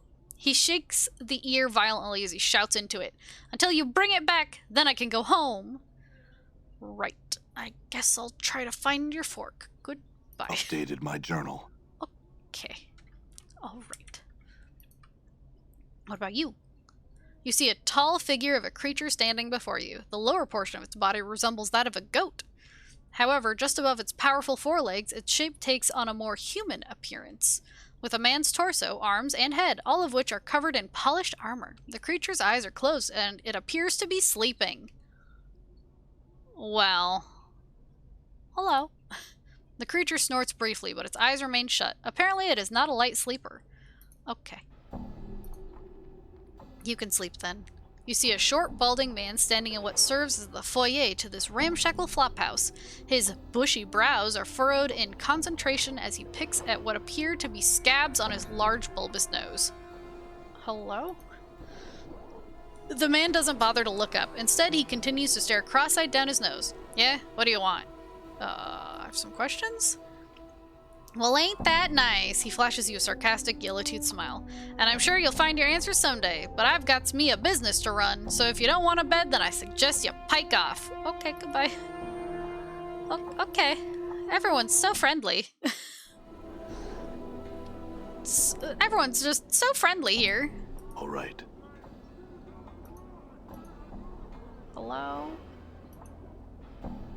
Hey, Carter! I got a good place for you to stay. Come inside! Hello? This black-scaled reptile towers to a height of 8 feet. Its great height, however, is offset by its thin, snake-like frame. A long, prehensile tail drags behind it, and its lengthy wings are hooked behind its back. A strong vinegary smell emanates from the creature, as well as a certain amount of heat. It seems to be ignoring you. Hello? Whoa, Chief, Morty cuts in before you can speak to the creature. Bar that. You don't want to be rattling your bone box with any fiend on the street. Leave be. But I wanted to answer some questions. No, you don't. Morty glances at the creature, then turns back to you and lowers his voice to a whisper. They're touchy. Let's just go. Okay. Oh, they still want to fight me, huh?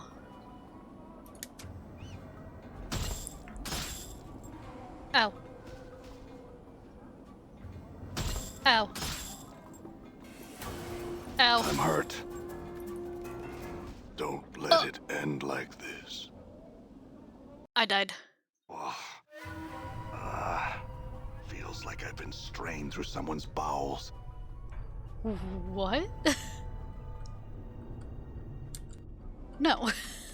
I'm gone. Goodbye. See ya. I'm gone.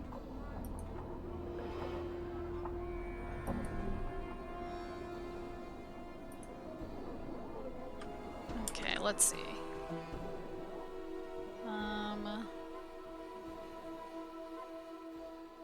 The mausoleum is up here. Can I...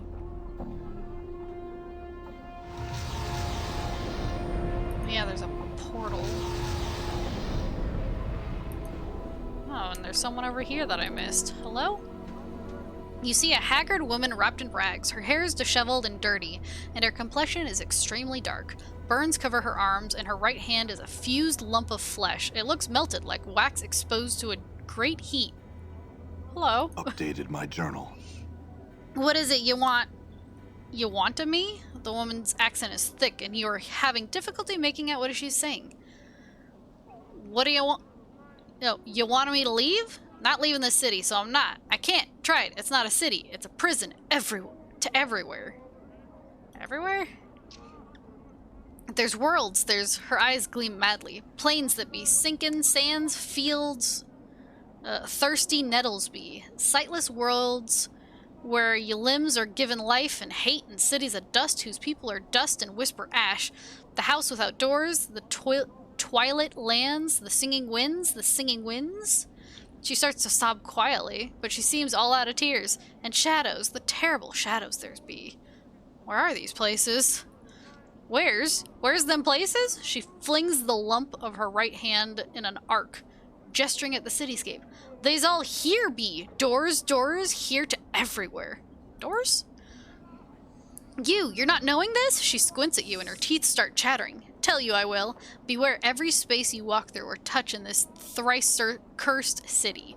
Doors, gates, arches, windows, picture frames, the open mouth of a statue, the spaces between shelves. Beware any space bounded on all sides. All these are doors to other places. What do you mean? Every door has a key, it does, and with this key, they show their true nature. An arch becomes a portal, a picture frame becomes a portal, a window becomes a portal, all eager to take you someplace else. They steal you away. She raises the lump of her right hand, and sometimes what's on the other side takes part of you as a tithe. What are the keys? The keys. The keys number as many as the doors of this city. Every door a key, every key a door. Her teeth start chattering again, as if she's cold. And a key is anything. It may be an emotion, an iron nailhead between your second and fifth fingers, a thought 3 times, then thought once in reverse, or maybe a glass rose. And these are all keys that open these doors? Updated my journal. Yes, her teeth start chattering, and she clenches her mouth closed and squints her eyes. Yes, can't leave. How'd you get here? Updated my journal. She seems to calm slightly, and her eyes take on a 1,000-league stare. Come from a place else from here, almost a life ago. Hummed a tune by a glade with 2 dead trees that had fallen together. A brilliant door opened in the space between the crossed trees, showed me the city on the other side. I stepped through, ended here. And you can't go back? Tried! She tries to sob again, but no tears come. Tried! All doors here lead to other places. She shudders and grips her melted right hand. Went through thrice 10 portals, some a purpose, some a accident, none of them right. Can't find way back. I mean, there must be one that can take you back. Can't even leave here, this square. And there, the place of death behind the gates waits for me. She points at the mortuary behind the gate, then turns back to you, her face desperate. Can't go anywhere in this city. You can't go anywhere? What do you mean? Anything could be a door. Any arch there, any door here could be a portal. Don't know the key, could get us sent to another horrible place. Her teeth start chattering again. Got to stay away from the closed spaces. All could be doors. Could have a key on me and I not be knowing it. So you're afraid to go through any door or arch because it might be a portal? She nods, her teeth chattering. How long have you been afraid of this? She squints. Since the last time I walked through the last portal. The place where my hand... She stops. Since my 10th turning. I'm in me 4th 10th, turning that now. Her teeth begin chattering again. 30 years. You haven't walked through any door for 30 years? Her vision seems to clear slightly. She looks up at you, her teeth still chattering. I mean, if you got here, there must be a portal that can take you back. It's only a matter of finding it. She smiles. Her teeth aren't chattering because she's cold. They are moving around inside her mouth, her gums twisting as the teeth shift about. They rise and recede as you watch, chattering as they rattle against each other. What? She hisses at you. Only takes one portal you stepped through an accident to drive the fear into you. I went through thrice 10, lost my hand, burned my flesh, and lost my sense. She looked at her feet. No more. No more.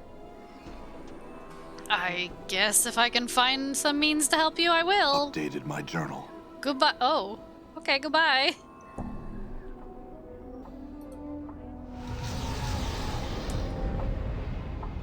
Oh. What is this? Scuzzy. Oh. Oh, now they want to fight, of course. A small dwelling. Shalandra. Hello. Blast, I almost had it that time. Don't you know it's dangerous to interrupt a spellcaster while they're evoking a spell? Luckily for you, I was only practicing. Well, what is it you want? Nothing, I guess. Do you have spells? Nothing? Nothing. Okay. Okay, goodbye. Sorry I interrupted your spells.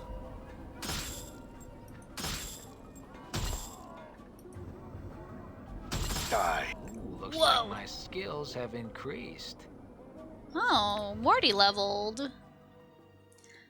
So, saving throws improved, fighting skills improved, 10 hit points, 2 hit points gained from con bonus. Cool. Cool. Huh.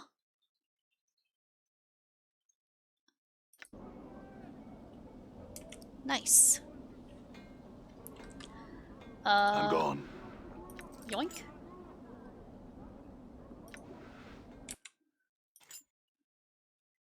I really need to sell stuff, but that's okay.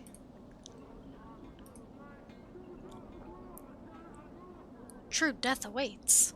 Nom, nom, nom, nom, nom, nom.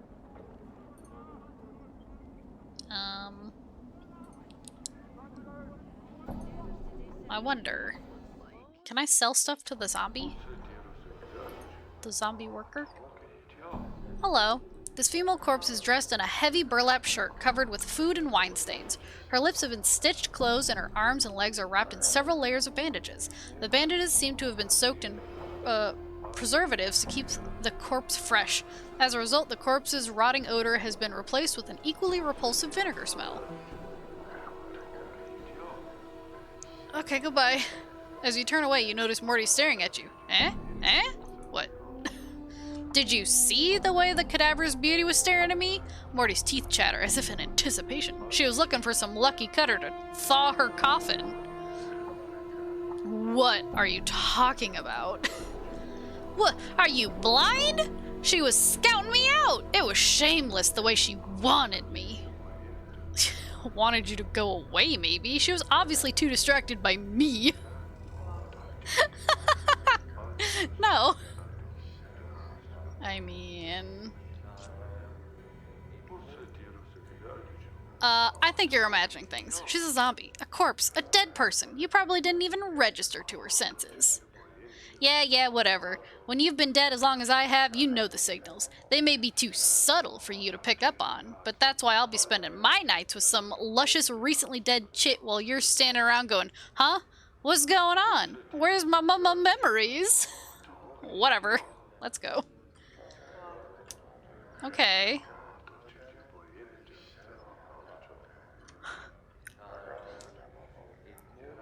I mean... Morty needs something. A boot. To the southeastern portion I'm gone. of the hive. Okay.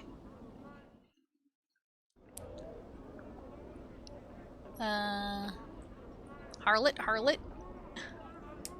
Mini, harlot? All right. Hey, we're being watched, Chief. Just look natural. Casual. Being watched by whomst? The hive thugs? Do they want to fight? I hope not. Hey, you're awake. Much as this creature's body is a combination of man and ram, his head is a mix of sorts, with a broad, flat nose, goat ears, and a pair of curling horns. Intricate designs are shaved into his dirty pelt, and a massive, four-flanged polearm hangs from his belt harness. He doesn't seem to notice you. Hello? He turns to face you with startling speed, his eyes dark and suspicious of you. His voice is deep and rumbling, not quite human, and heavily accented.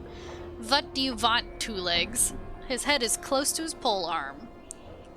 I only want to talk. He seems to calm down. His hand drops away from his weapon. He still keeps a certain distance from you, however. What do you wish to ask me? Let's see. Why were you so wary of me? He seems sad for a moment. This place, a wretched, unclean place, is full of unfriendly, sometimes desperate people. Not the best place for a visiting barrier. Two Legs, he shrugged. I have business here, Zoe, and so here I am. Business? Or visiting? You don't live here? The barrier shakes his head, laughing. No, Two Legs. No barrier could live like this. Where are you from? From the plains of Easgard, Two Legs? They are my home. He smiles in fond recollection, as if warmed by the memory. What sort of business were you here for? Another time, Two Legs. If we ever meet in a happier place, I shall tell you all about it. We already have a desperate person with us, Morty. Yeah. Let me ask about something else then. Can you tell me about the Lady of Pain? The lady. He looks around as if to see if anyone's overheard. I only know that she rules this place, all of Sigil, and that the locals feel it bad luck to speak of her. I see. Do you know anyone named Farad? I know few people here, Two Legs. This Farad is not one of them. A friend of yours? I don't know. I'm missing a journal. Have you seen one? Or do you know where I might find one? He simply shakes his head. No, Two Legs. Nothing like that. Okay, goodbye. Oh, okay, I just want my journal. Oh god, why did all these punks want to fight? Hey, get back here. Don't run from me. Don't you run from me. You started it. You started it.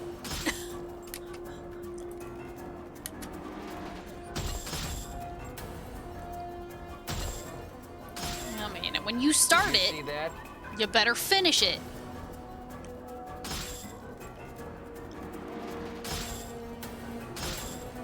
Did you see that? Oh man. Yeah.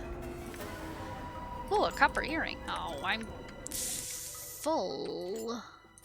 There you go, Morty. There you go, Morty. How many things does he have? Lots. Lots. Well, okay. My god, these punks want to fight me. Another thug. Oh, these ones are wearing black and red. Hey. I think you're who I'm looking for. This small, wiry thug is swathed in rags dyed red and black. He glances at you as you approach. Hey. This man does not speak, he only glares at you. It doesn't look like he's the leader of this small band. Okay.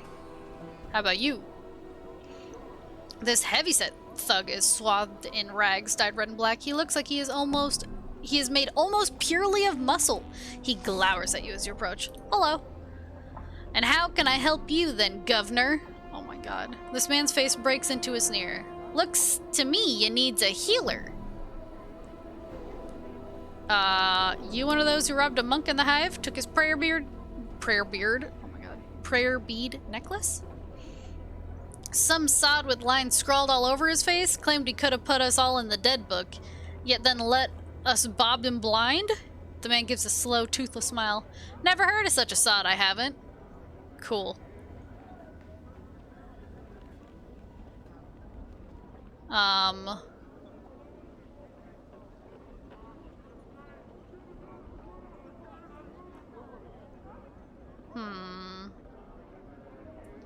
I really want to lie to this guy. I don't feel bad lying to people who are rude.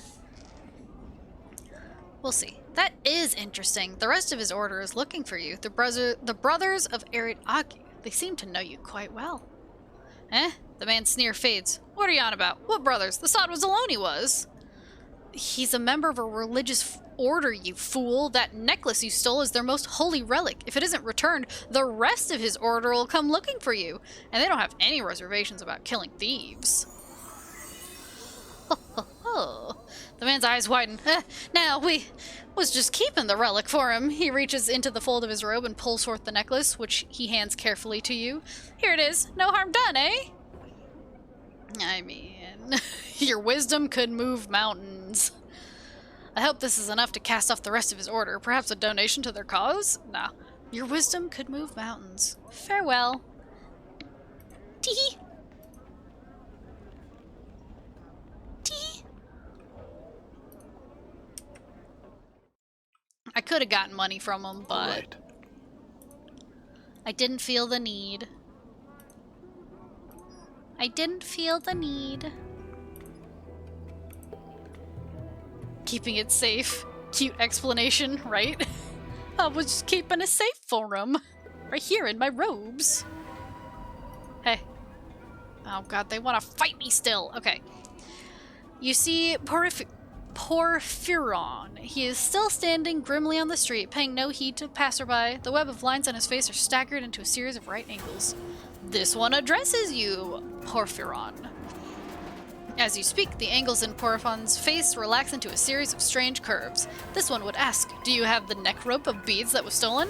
I think so. Is this it? Updated my journal. Journal updated. Because nobody robs me. This one sees what you hold. Those are the beads once missing. He takes them from you. You notice his hands have the same tracery of lines upon them as his face. This one has a question. How did you get the beads from the three? I convinced them it was in their best interest to return the necklace. This one would know. One who fights with words carries a name in the Order of the Aragod. Porphyron's face breaks into angles again. Those ones are called diplomats. It is a path without discipline and without honor. Oh, I still killed the thieves. No. If you were a true warrior, you would learn to use every weapon at your disposal. This one bestows apologies. This one meant no offense. The angles on Porphyron's face sharpen acutely, then slowly curve into ripples. This one bestows several welcome thanks for your service, yes? You're welcome, I think. I have a question for you, though. If you cannot enter combat, how did you get your warrior training? This one clarifies. The Erit Agi may train with one when there is no anger between them. Oh, could you teach me how to use those weapons?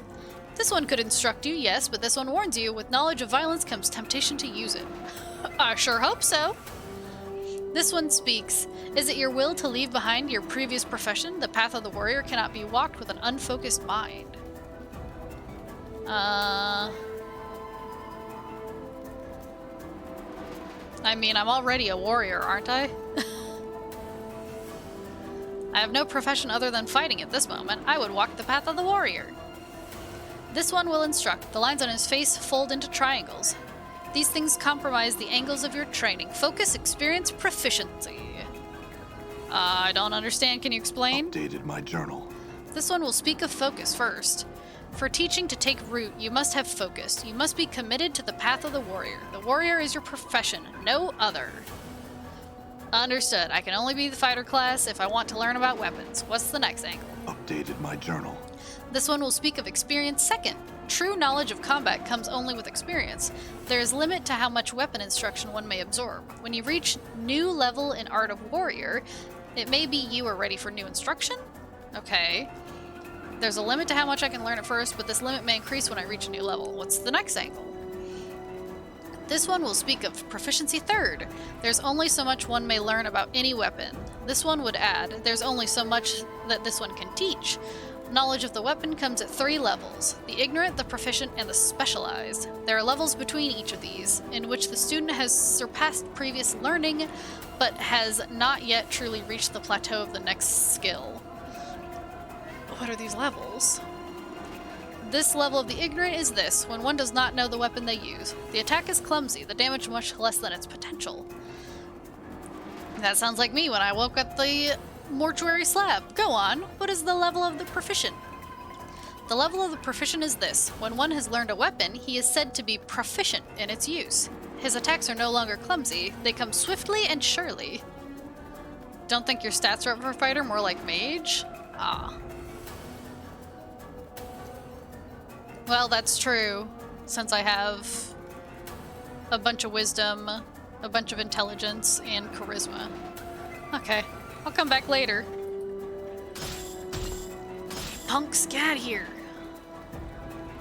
Get back here. Get back here. You can't be starting a fight you don't want to finish. Only I can do that. Get back here. Yeah.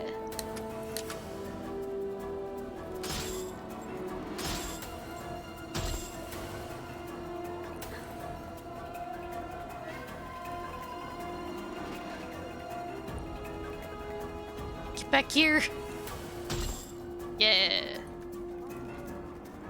Hiya. Hiya. Hiya. Hiya. But I don't know if getting training would prevent you from being a mage. Others in chat know. I definitely don't know. I'm gone. I'm gone. Hey, Cutter, It doesn't? place for you to stay. Come inside. You'll live longer. We got warm beds in here, Cutter. Come on in. Molt? Hello. This man appears less dour and wary of passerby than the people around him. He moves with an upbeat gait, casually scanning the ground to either side of him as he goes. As you approach him, he nods, a friendly greeting. You can freely switch class every single level if you wish. Oh, that's interesting. Hello. Hello, Cutter. Say, you seen any debtors about? No. We got the pro chat. Yeah. Failthink knows. If Valet comes back, he knows. Some lurkers might know. Too bad, he shrugs. Had some questions, did you? Ask away then. What you looking for? Debtors, of course. Don't you recognize the robes of a collector? He grabs a hold of the cloth and holds it up for your inspection. I had some other questions. Can you tell me about this area? This is the Hive, Cutter, what we Hivers like to call the Arse End Sigil. Not that Sigil's got an end, being round and all, but you know what I mean. Ha! Anyway, north and west of here, through the big gate, is Ragpicker's Square, where collectors like me call Kip. Don't know much about the rest of Sigil, I'm afraid. I'm looking for a man named Farad. The collector boss?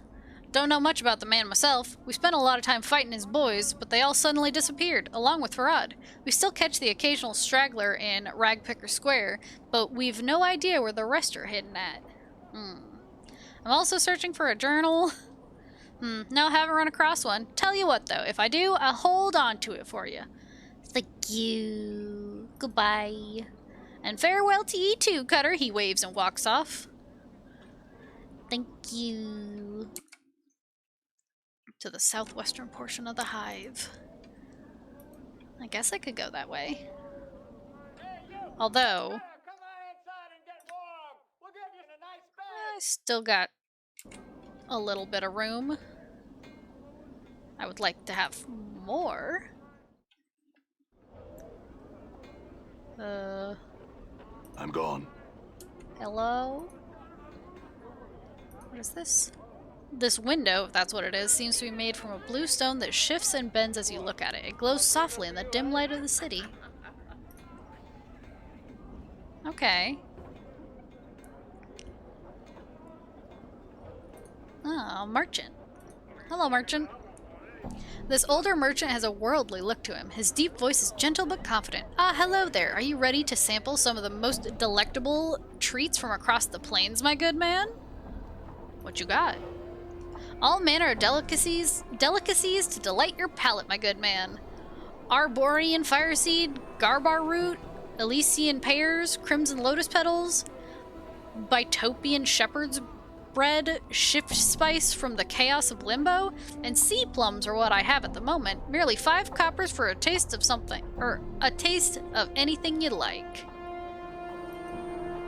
Sure. Oh, never mind. He shakes his head that I advise you to seek answers elsewhere, sir. I deal only in exotic foodstuffs, spices, and herbs, and have no time nor care for little else. Okay, goodbye. I mean,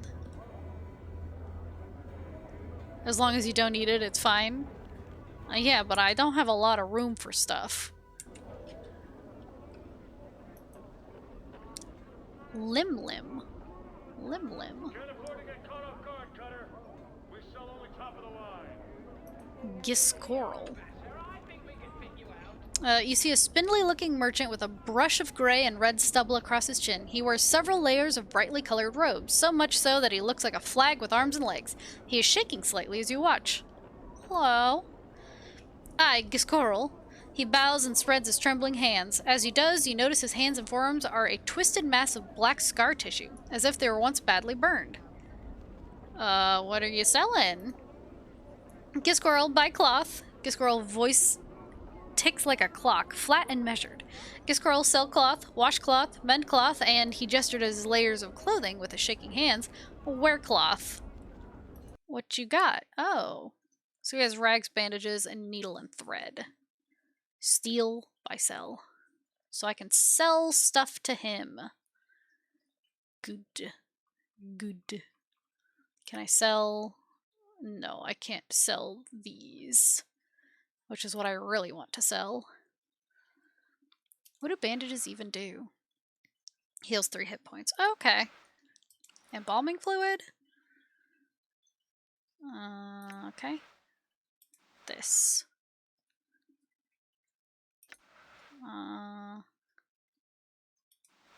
Clot charms. Needle and thread heals 6 hit points. Okay. Well, I don't know about that. Fair bargains and what? This toothless old crone reeks of fish and brine. Spying your approach, she gives you a wide pink smile. Fish, my child? Fish heads, mayhap?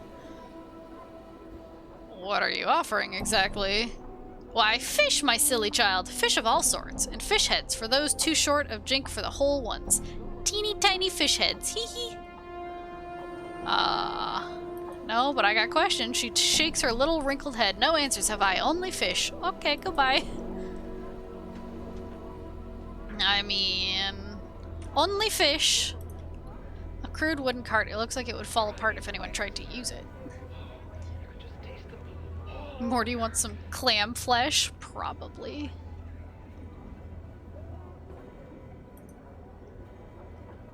This attractive young woman is smiling and beckoning to all passerby as she calls out the virtue of her goods. Plates, jugs, cups, tankards, drink from the goblets of the finest lords.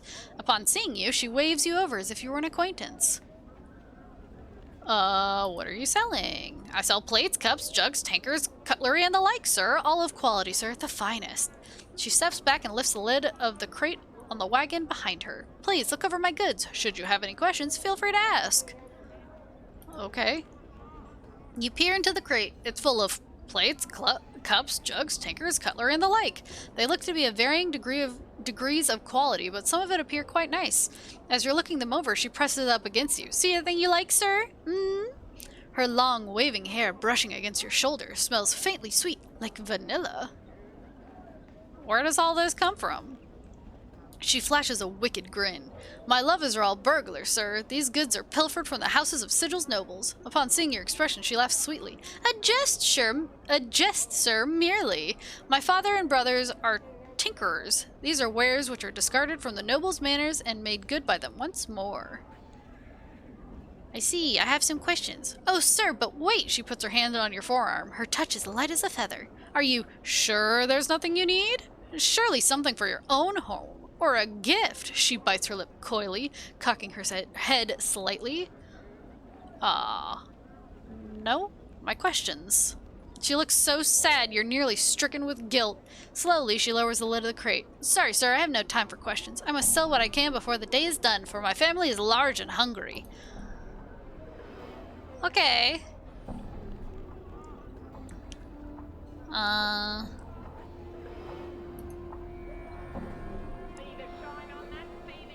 Profira. This grim-looking woman spares you only a brief glance before returning to her rant on top of the stage. She has a powerful voice that carries across the marketplace, even cutting through the noise made by the merchants and the surrounding foot traffic. Okay. Craddock. I needed this man, didn't I? You see a huge man watching the area with a tight-lipped frown and narrow eyes. He is hunched slightly as if bearing a heavy load on his shoulders. The unpleasant smell of sweat and dirt wafts from his clothes. Hello. The man glances down at you, and his frown deepens. Aye, what are you sniffing around here for? You Craddock? Mayhap, he studies your face as if trying to recall you. If I am, what be it to ye? I come with a message from Bane the Sender. The message states the shipment must be incursed by the 3rd day or there will be a penalty.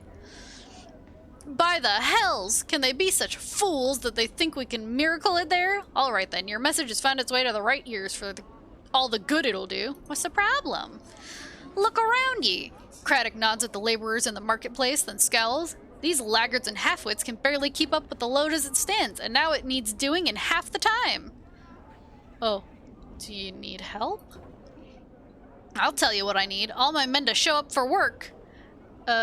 Jail Eye's gone, missing since this morning, and I need him back now. Where'd he go? That hive-bred goat is probably passed out on the street somewhere by the smoldering corpse when he should be here helping us, worthless sod. I could go find him. Oh, you could ye? Craddock squints at you. And now why would you do that? I mean... You need the help, don't you? It doesn't sound like you can spare the time to go looking for him. And there's work to be done. Craddock is silent for a moment, then nods. Hi, have you found July? You tell him to drag his worthless, bub-ridden hide here. I'll pay you for your trouble, he frowns. When you found him. Now, get.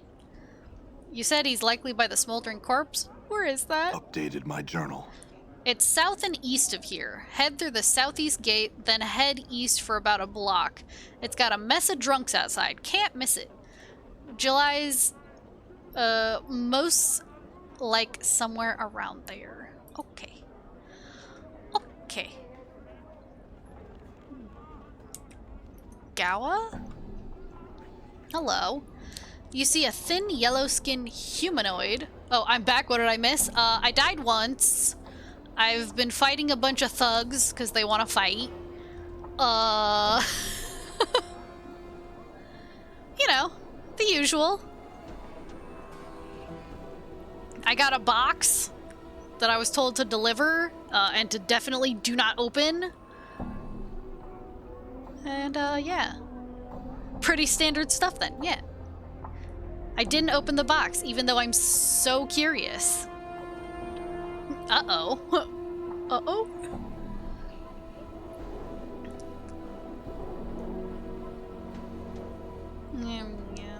You'll want to get rid of that box ASAP? Oh. You see a thin, yellow-skinned humanoid covered with a variety of dazzling tattoos. His eyebrows have been accented with black charcoal lines, and his teeth are filed to points. He sees you and waves you over, rattling his dice in his hand. Hello? He displays a feral, shark-toothed grin. His eyes are like shiny black orbs. His voice is low and raspy. Galha greets you as well. You have come to play a game. Yes? No. I can't remember where I was supposed to give this box, though.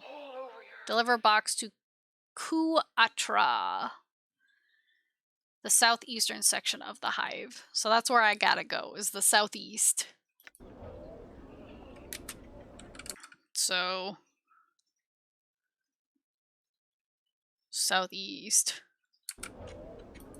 This away? Iron Knolls. Some more thugs? You're pretty little duck. Come on, come on.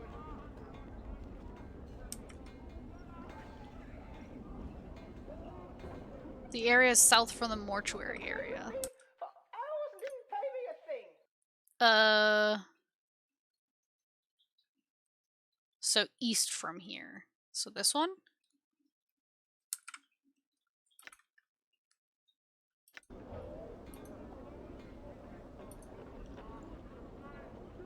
You know directions are my strong suit.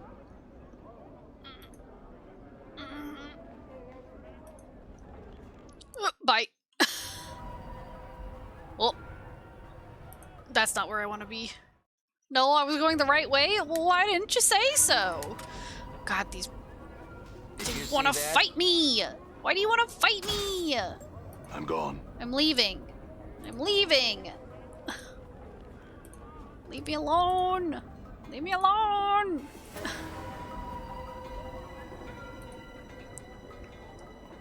Well, the hive.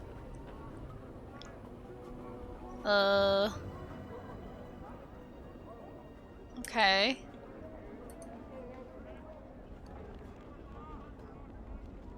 No, the other way? What? They want to fight you because they think you're a clueless sod? Building to the left now. This? Oh. No, leave me alone. Done. Hello? Hello? Oh, you. Hi. Moving from box to box, this man seems to be totally immersed in counting boxes and scribbling results down on a piece of parchment. He looks annoyed as you interrupt him. What is it now? Can't you see I'm busy taking inventory? Go bother someone else. I was told to deliver this box to you. Well, why didn't you say so in the first place? Let's see what you got for me. I'm sure it'll need to be inventoried. Mar told me to give this to you. As you hold out the box, or as you hold the box out for him to take, Kuatara's expression turns from one of interest to that of intense horror. No, please, get it away from me! What? This quest is a bit of a wild goose chase? I don't understand. Why are you afraid of this box?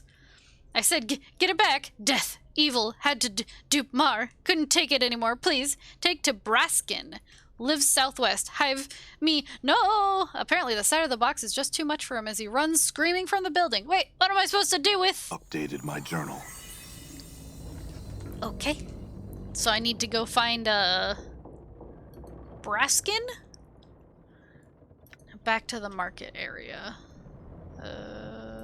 Whoop. There's the door. I'm gone. Get away from me! You thugs! What do you want from me? I'm gone. Braskin.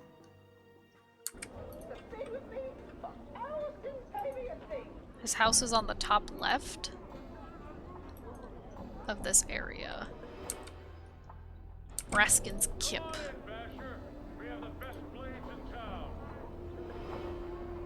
Well, gotta go around. In the door we go. Hello? You Braskin? Hi. In a loud, booming voice, Braskin asks, "What in the name of the abyss are you doing in my house? Leave now before I make you even more ugly than you already are. I was asked to deliver this box into your care." Well, why didn't you say so? So hand it over and you can be on your way. As you present the box to Braskin, his expression changes from one of anticipation to that of amusement. Whoa there, I won't fall for that trick a second time. Put that thing away and leave. What? I don't understand. Why won't anyone take this box? First Kuatra, and now you. Did you say Kuatra? Braskin lets out a great bellow of laughter. Why, that's the fellow who bought the box off me. Thought he got the best of me when he bought it. I guess he figured the gem alone was worth more than the price he paid me. Poor fella didn't realize what he'd gotten himself into till it was too late. What? Just what's so horrible about this box? You mean you really don't know anything about that box you're holding? Well, I guess it won't hurt to tell you what I know. First off, so you don't get any ideas in your head, the curse on that box only affects the current owner of the box, and to be the owner of the box, you have to willingly take possession of it. There goes the idea of just leaving the box for someone else to find. So what's in the box? Now that is a good question. That box has been around the hive since anyone can remember. There are many rumors flying about. As you can imagine, over time, the truth has been warped a little bit further with each retelling of the story. Go on. I've heard many a story about that box, and they all seem to have a reoccurring theme. The name given to that foul thing is Morador's Box, and the owner of the box will die should he or anyone else open it. As to the contents, who knows? Some say it's an ancient dragon, while others say it's the evil soul of Morador himself. I cannot tell for sure, but just by looking at it, any soul can tell it's something evil, and one would have to be a fool to open it. So what am I supposed to do with it? I would suggest you go see Shalandra. She lives in the northeastern region of the hive. It was from her that I won the box. Who knows, maybe she'll have more knowledge of what to do with it. Or you can find some other clueless Burke to take it off your hands. It's up to you. I wish you luck. Updated my journal. Okay, so it's cursed. Hello, Thug. What do you want? Excuse me, sir? Now to the mortuary area. Okay. I'm gone. I guess back this way.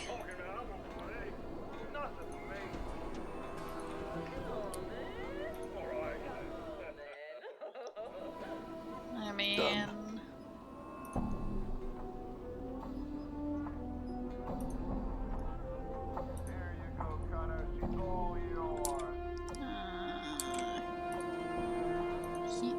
Also, I got his thing back for him. Okay, so now I want to find... Oh, this lady! I talked to her! I interrupted her practicing. I thought that name looked familiar. Hi, lady. Did he train you as a fighter? I got through a lot of it, but then I stopped because I wasn't sure if it was okay to do. Since, you know, I don't know anything about this game. He got through telling me how to be proficient, I believe, with weapons. And yet another interruption. A person cannot even find privacy within one's own home. Please leave before I summon the guards, or better yet, I'll try out a new spell I've been toying with. You'll want to become a mage eventually. Yeah, that's basically what we figured with my stats. I wish to learn more about this box. You hold out Morador's box for Shalandra to examine. Ah, yes, I remember this box well. I acquired it some time ago. What do you wish to know about it? You seem to know something about magic. Can you tell me what spells have been put on this box? For many years, I studied the box and tried to learn its secrets. Spell upon spell upon spell has been woven into it. To my amazement, my studies revealed that all the spells are of the type used to confine fiends. Fiends? You mean there are fiends trapped within this box? No, not fiends, a fiend. And judging by the sophistication and power of these spells, it would have to be one of significant standing and power in its realm. Okay. Where'd you get it from? Let me think. I don't recall whom I got it from. I just remember I was down in the marketplace looking for some spell components when some person offered me this box. After testing the box, I found it to be cursed, but was intrigued by the spells woven into the box, and so I purchased it anyway. Also, check out the Beast Journal for Booba. God. If you were so intrigued by the box, what made you decide to give it away? I was young and brash back then. In my relentless pursuit of knowledge, I carelessly undid one of the spells. Look closely at the box. It was like new when I had it. The signs of decay are an indication that the spells are weakening. I realized I was in danger if I kept the box any longer, so I held a contest to get rid of it. A contest? It was the most expedient way to rid myself of it. I simply invited all the bashers in the hive to fight each other to determine who was the best. Bashers are notorious for having big muscles and not so much upstairs, if you know what I mean. They came like flies to honey. I offered some money and the box as a prize. I believe some basher named Braskin won the contest. Yep. Can you safely remove the spells on this box? Seeking to remove yourself from this box, eh? That spell is the worst of them all. Basically, that particular spell draws energy from the current owner of this box and uses it to power one of the spells of confinement. That isn't the worst of it. The fiend inside can smell this energy and would more than likely hunt down that person should it escape. It's really a no-win situation to own that box. Either it drains you dry of your energy, or the fiend within kills you. I see. What else do you wish to know? Do you know the history behind this box? The only thing I've been able to learn is its name. It's called Mordor's Box. As to who this Mordor is or the origins of the box, I do not know. Is there a way to safely dispose of Mordor's Box without hurting anyone? I am not strong enough to fight or banish such a creature. It's been ages since I've been there, but there was a cathedral located in the middle of the Alley of the Dangerous Angles. A priest or someone who gains their power from a higher source might be able to help you. Cool. Updated my journal. Now I have to go to the place where they want to beat me up because I told them I already paid to go through here, and they said, no you didn't. And I said, shit. You got me. Oh yeah. Oh yeah, I talked to Anna. Oh. She's a PC? So she could be in my party. Interesting, because I made her upset. A barrier? Yeah. Yep. He looks like a little... He looks like... He's saying, come here, come here.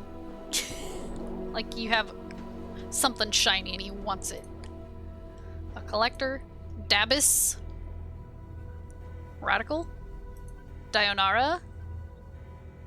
Ooh. Yeah, we looked at them. Githzerai? Dabbing Dabis. A harlot? Ah. Booba. Huge thug. Lady of Pain. Oh, that's the lady on the artwork. Lim Lim? Aw. These innocuous insects appear to be little more than giant fleas. However, they can be trained and seem loyal to their owners. How far that loyalty extends is worth investigating. Merchant. Hello, I'm Merchant. Midwife. Hello, I'm Midwife. Skeleton. Small thug. Tiefling female? Okay.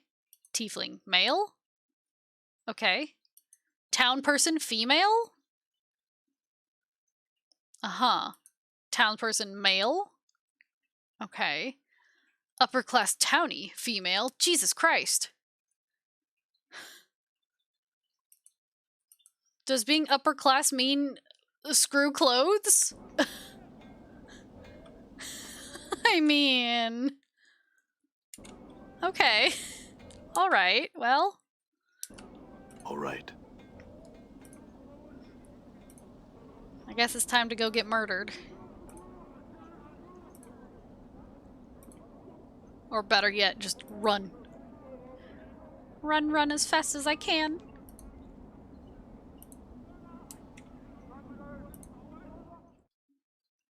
I'm gone. Ah! Get away from me! No! This is where I got murdered, by the way. Just in case you're wondering. Whoever made the art for this game needs to be bonked. True. Hello? Where am I going? Crystal. Razor Angel. Bottom right is the cathedral. Okay. So the opposite direction that I'm going. Ah! Ah! Oh my god! Oh! Tent. Okay, alright, okay. Ah! Get away from me. Wait, is this it? It's the burnt building. Is the burnt building the one that I want? No? Oh no. To the right. I'm going. Oh my god. Oh my god. Oh my god. Oh my god. Get me out of here. Get away from me. Oh my god. There's so many. Oh my god.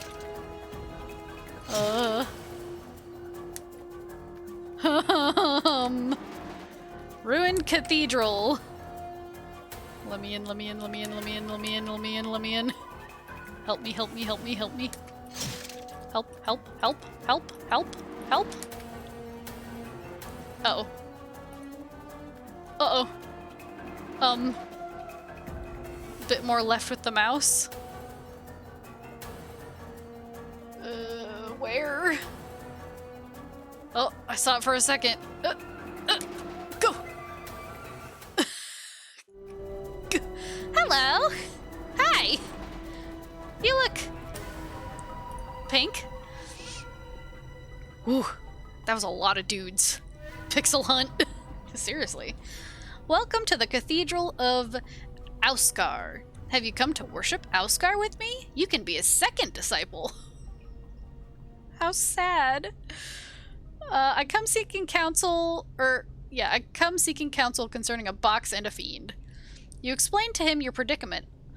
Aula seems to consider things for a moment and then speaks to you. I, a humble disciple of the great Auskar, can indeed help you. First, you must relinquish the box to me. Give him the box.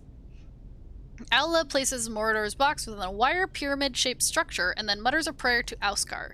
The familiar shimmering of a portal soon fills the sides of the pyramid. Aula then casually reaches through the portal and flips open Mordor's box. I wouldn't worship Auskar, but he. You scream in an attempt to stop him, but are too late. Almost instantly, the box begins to disintegrate as a sickly smoke begins to fill the interior of the pyramid. A feeling of immense dread fills the room, and it is all you can do to keep yourself from bolting from the tent.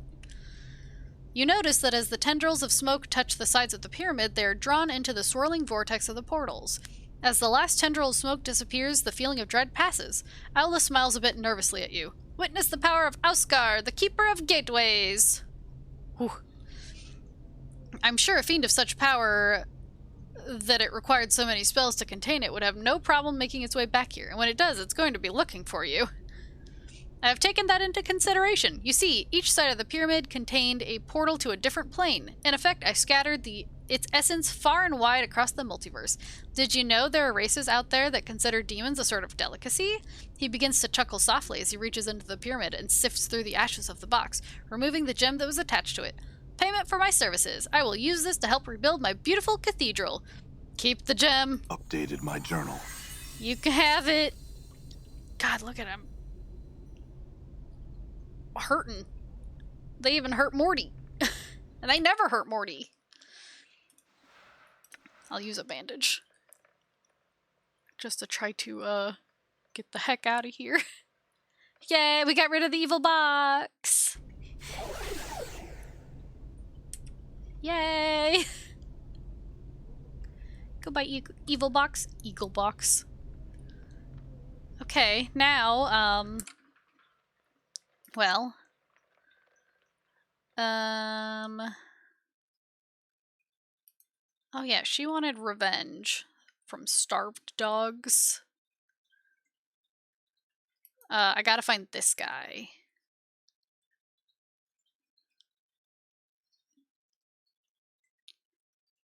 If you want to deal with these thugs in the alley, you'll want to go recruit Dakon. Oh yeah, I need to go find Mar.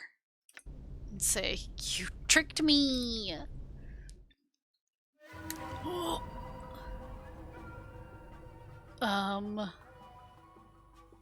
right. Goodbye. Goodbye. No! Go this way! Go this way! What are you doing? Go this way! No, what are you doing? I'm hurt. I know I'm hurt. Get out of there. I'm hurt. Okay, alright, okay. I'm hurt. Encore, encore. Feels like I've been through a shredder. Murdered. Just let him kill you quicker to get out that way, I guess. Is there any penalty to dying?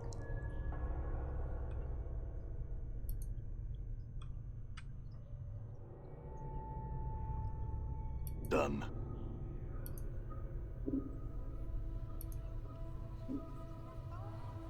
Not really. What do you mean, not really? Kappa? Why Kappa?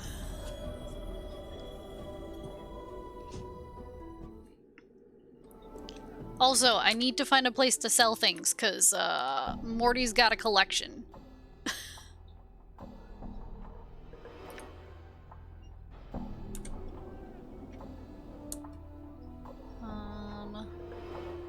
Let's see. I need to go back this way. Go get Dakon first? Go south? Okay. All right. Okay.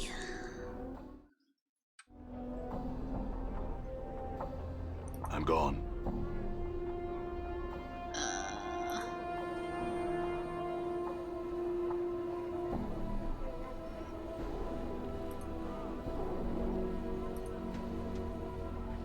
Go into the Smoldering Corpse bar. Okay. I have to find it then.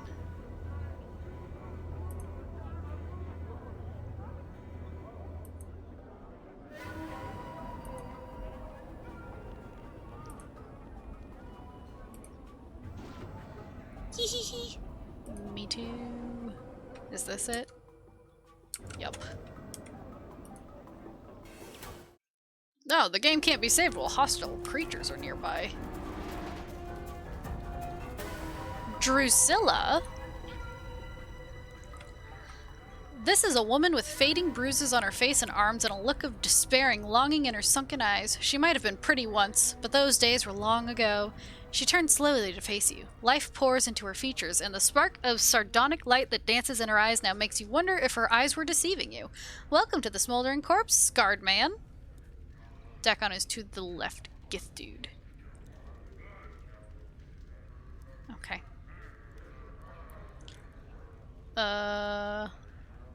Who's that burning by the entryway? Updated my journal. The despair you saw on her face before flits across it again like a black-winged shadow before she masters herself. That's Ignis, one of the greatest wizards ever to come out of this slummy excuse for a cesspool. They caught him and they opened a channel to the plane of fire through him, and now he's just a doorway for it, keeping himself alive by force of will alone. If someone could douse him for a few moments, it'd give him his life back again. But they don't make enough water to do that. Oh. What's your connection to him? Her voice practically throbs with a deep ache. I was Ignis's lover, and he my beloved. He loved the flame more than me, and now he has become the flame. And because I love him, I love the flame. But that's all done with now. Now I wait for him to douse himself. I sell what little I have just so I can be near him. Oh. Okay, goodbye. Oh, okay. All right. You. Hello? The man before you is old. His dry yellow skin has the scars of one who has traveled everywhere and never rested long in any one place. His pinched face is inhumanly angular, and his ears sweep out from his skull, tapering to points. He wears a loose-fitting orange tunic, and a strange shimmering blade is strapped across his back. The blade looks to be a two-pronged glaive, made of some metal whose surface swirls like a film of oil on a pool. Or on a pond. Wanted to say pool. Hello. The man turns to you, his eyes like polished coal. He stares through you, and for a moment, you wonder if he might be blind. The weapon suddenly turns a dead, flat black, mirroring the man's eyes. Are you okay? Hail, traveler. He says nothing for a moment, merely searches your face with his eyes. His voice is quiet and somber, like a wind whispering through the branches of a great tree. Hello. Your eyes have the weight of one who has traveled far to be in this place. The man meets your gaze, his eyes burrowing into yours. His weapon drains of its black color, resuming its shimmering you noticed before you spoke to him. You could say that. The man's gaze does not waver from yours. I am known as Dakon. The emphasis he places on the word known strikes you as odd, yet familiar at the same time. You are not known to me. I don't know myself. That is for the best. In knowing yourself, there would be little in the plains left worth knowing. He falls silent for a moment, still studying you with his coal black eyes. I would know why you have come to this city. I'm looking for answers. I got a lot of questions. Speak your questions. I will hear you.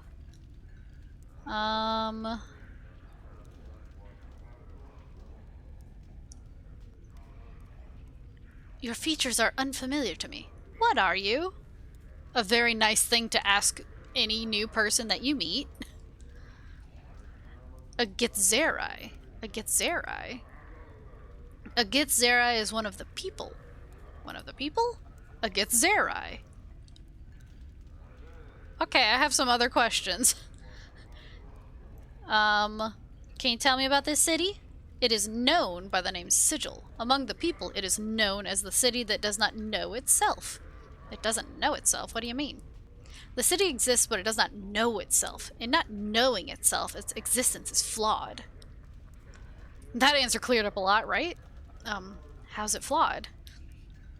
The city exists in opposition to itself. It has set itself apart from the plains, yet it seeks to be everywhere at once. Its walls are doors, yet it keeps those doors locked. Such an existence tells of a thing that does not know itself. In not knowing itself, it is flawed. When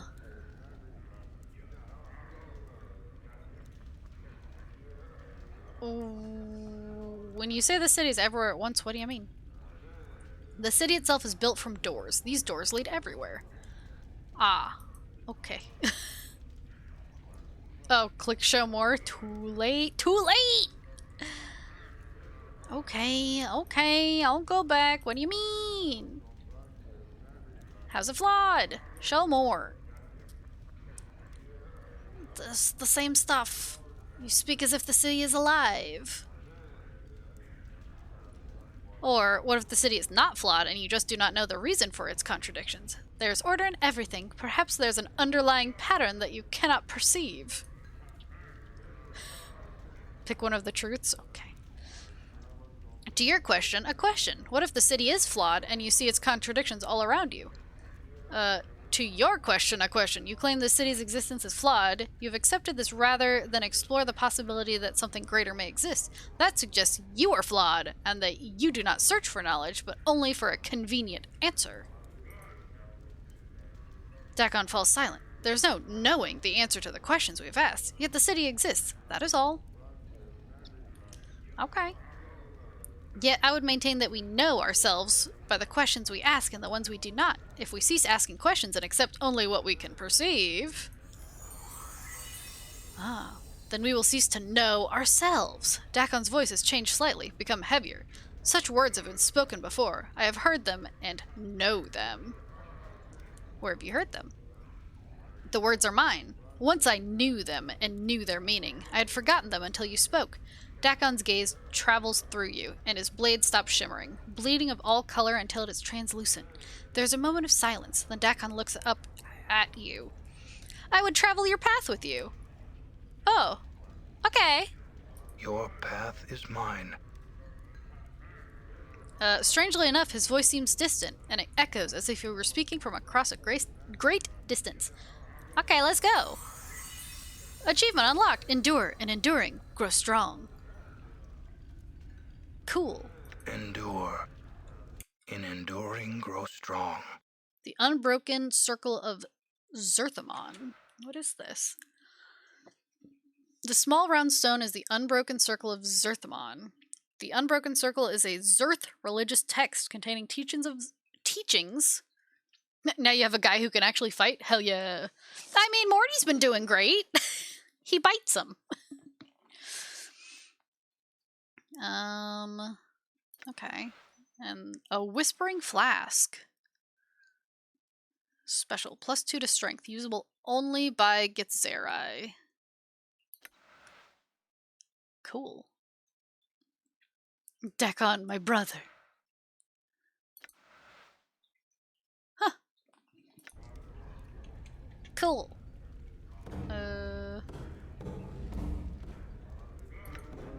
I hear your What's up? words. What's up? Done. Okay. That really looks like it hurts. What, a man on fire? Nah. Nah, he's fine. Oh god. Dakon's blade actually changes depending on how you treat him. Oh. Why do these thugs want to fight me? What did I do? What did I do for them to want to fight me? Damn.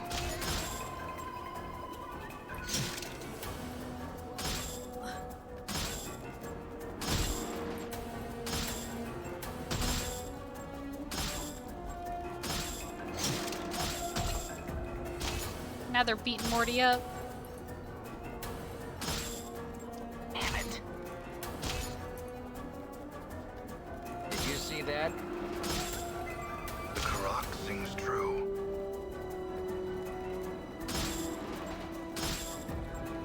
Don't you run away now. Get back here. Get back here.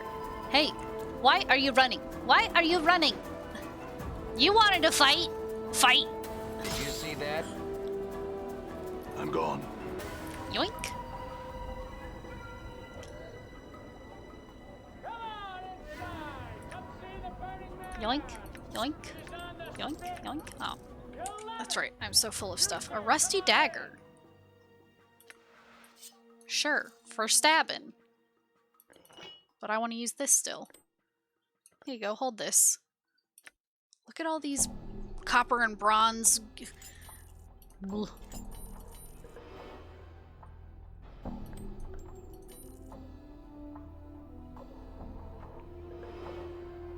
Does she know you can talk to your party members? Yeah. Yeah. Ask Dekon to teach you Githzerai language? What is your will? Ah, okay. Dekon turns to you, his eyes like polished coal. His blade mirrors his eyes for a moment as you address him, then he nods. He nods? He nods. There are things I would know. I will hear you. Can I talk to you about your teachings?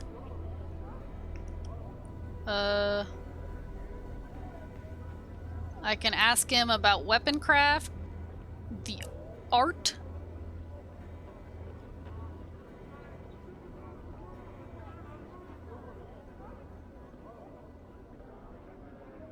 Other questions.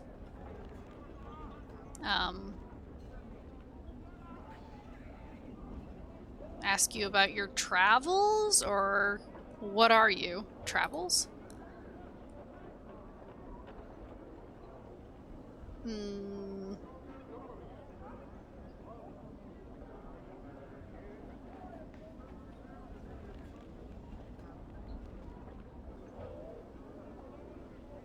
None of these seem like... First option? What can you tell me about the city of Sigil? You didn't ask about it in the bar. Oh. Well, I asked him this. No, go back? Okay. Okay, okay. What is your will? What, his features are unfamiliar to me? What is he?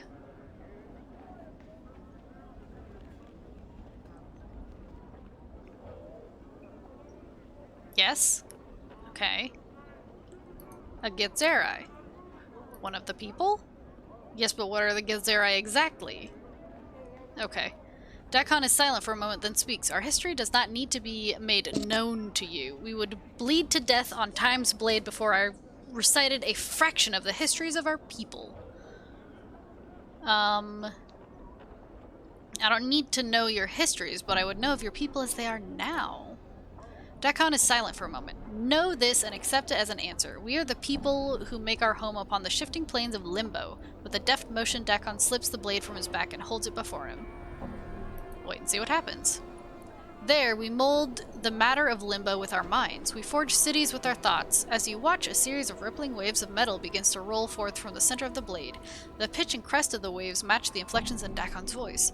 In its chaos we dwell with only our knowing to preserve us. We are the Githzerai.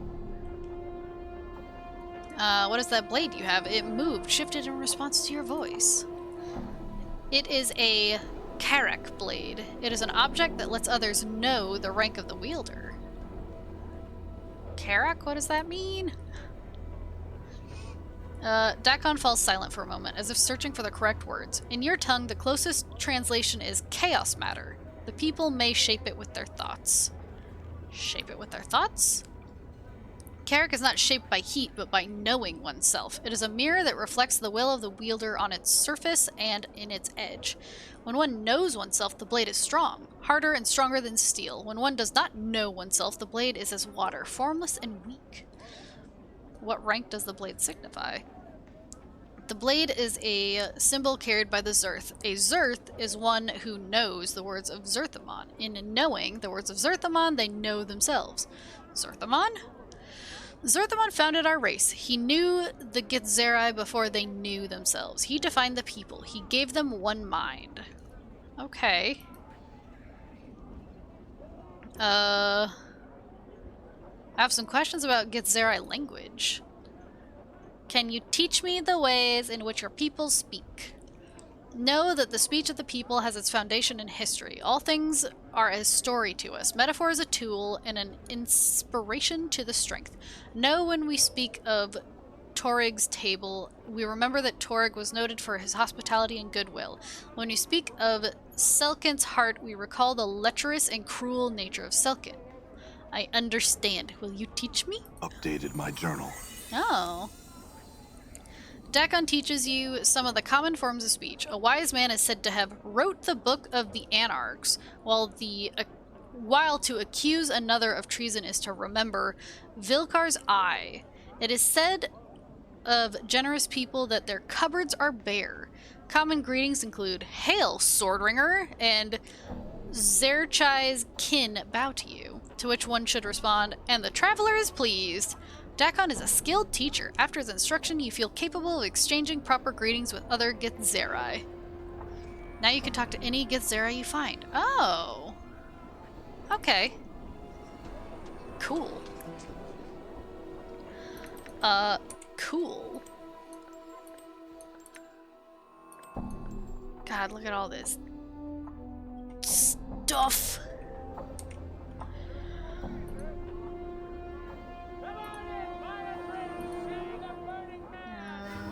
Oh, I need to talk to that guy. Damn it. Get here. Hey, no, you. Get back here. Hey, no, you. Get back here. I need to talk to you. Hi. You see a thin man with stained clothes, a hooked nose, and two stubby horns jutting from his forehead. He is stumbling about and muttering to himself. He stinks of brine, vomit, and cheap wine. Nikki, you might want to talk to the fighter trainer now and level up as a fighter and get some slots in a weapon. It will be useful. Ah. Are you July? If so, Kadak needs you back at the marketplace. Crad okay? Or Crad ok? The man's eyes widen. Ah, Craddock. Me Genra's boss. Well, you can tell him this. He can pike off, and that he's a filthy dog, a cur of the lowest sort, and July's not a working for him anymore. He jabs you with his finger. Tell him that. Okay.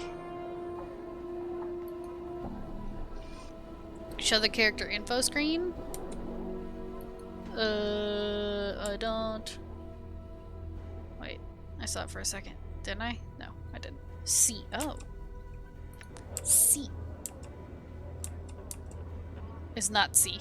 That's locked view on character. Statistics. Okay. Well, it used to be C. So, this is my character screen. I'm a level 4. Fist and edged weapon. Okay, so you're fine as long as you have less than 8 fighter levels. Okay. Okay. You have 3 unused slots. Yeah.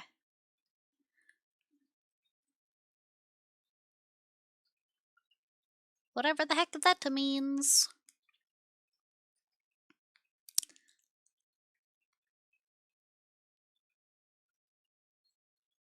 God, the blinking. The blinking is really weird. It's very unsettling to watch Morty blink at me.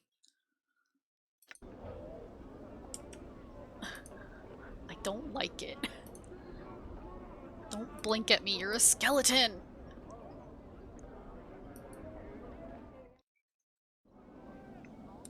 I'm gone. Okay, I need to go back around.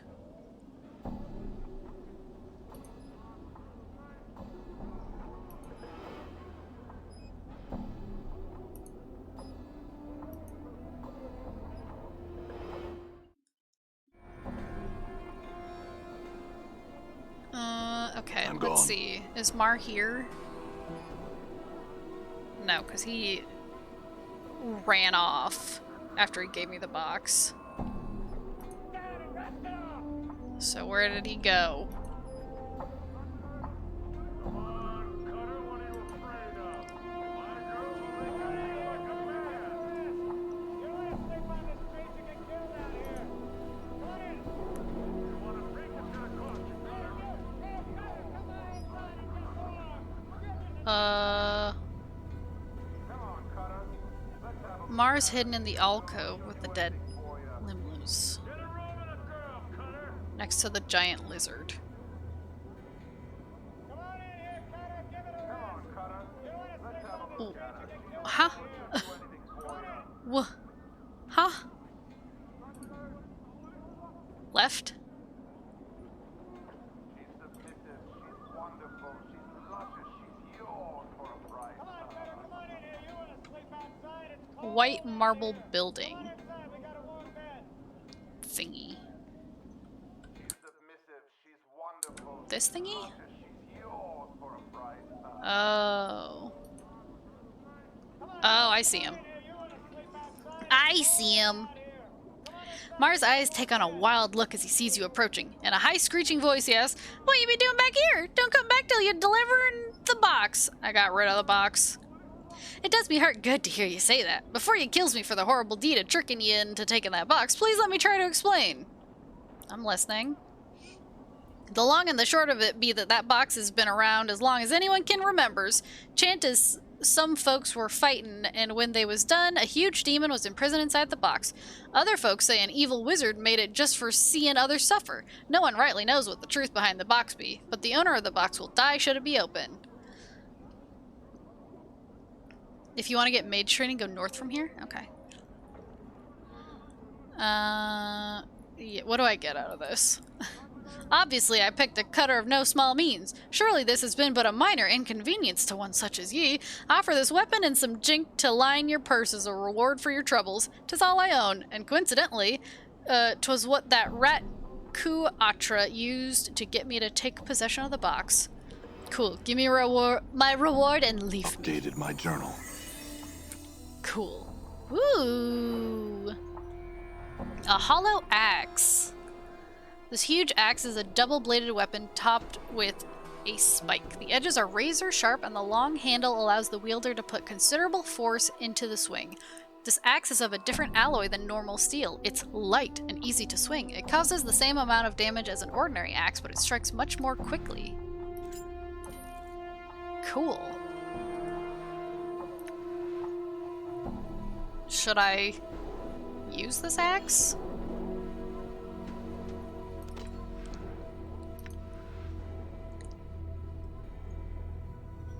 I mean... Nah? Okay.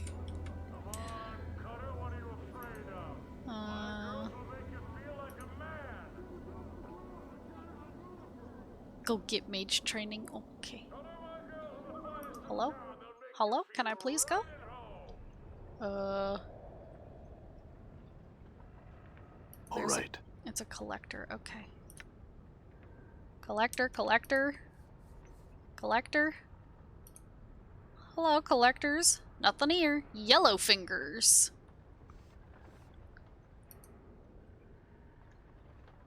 Whistles merrily. Ratbone. Middle hut.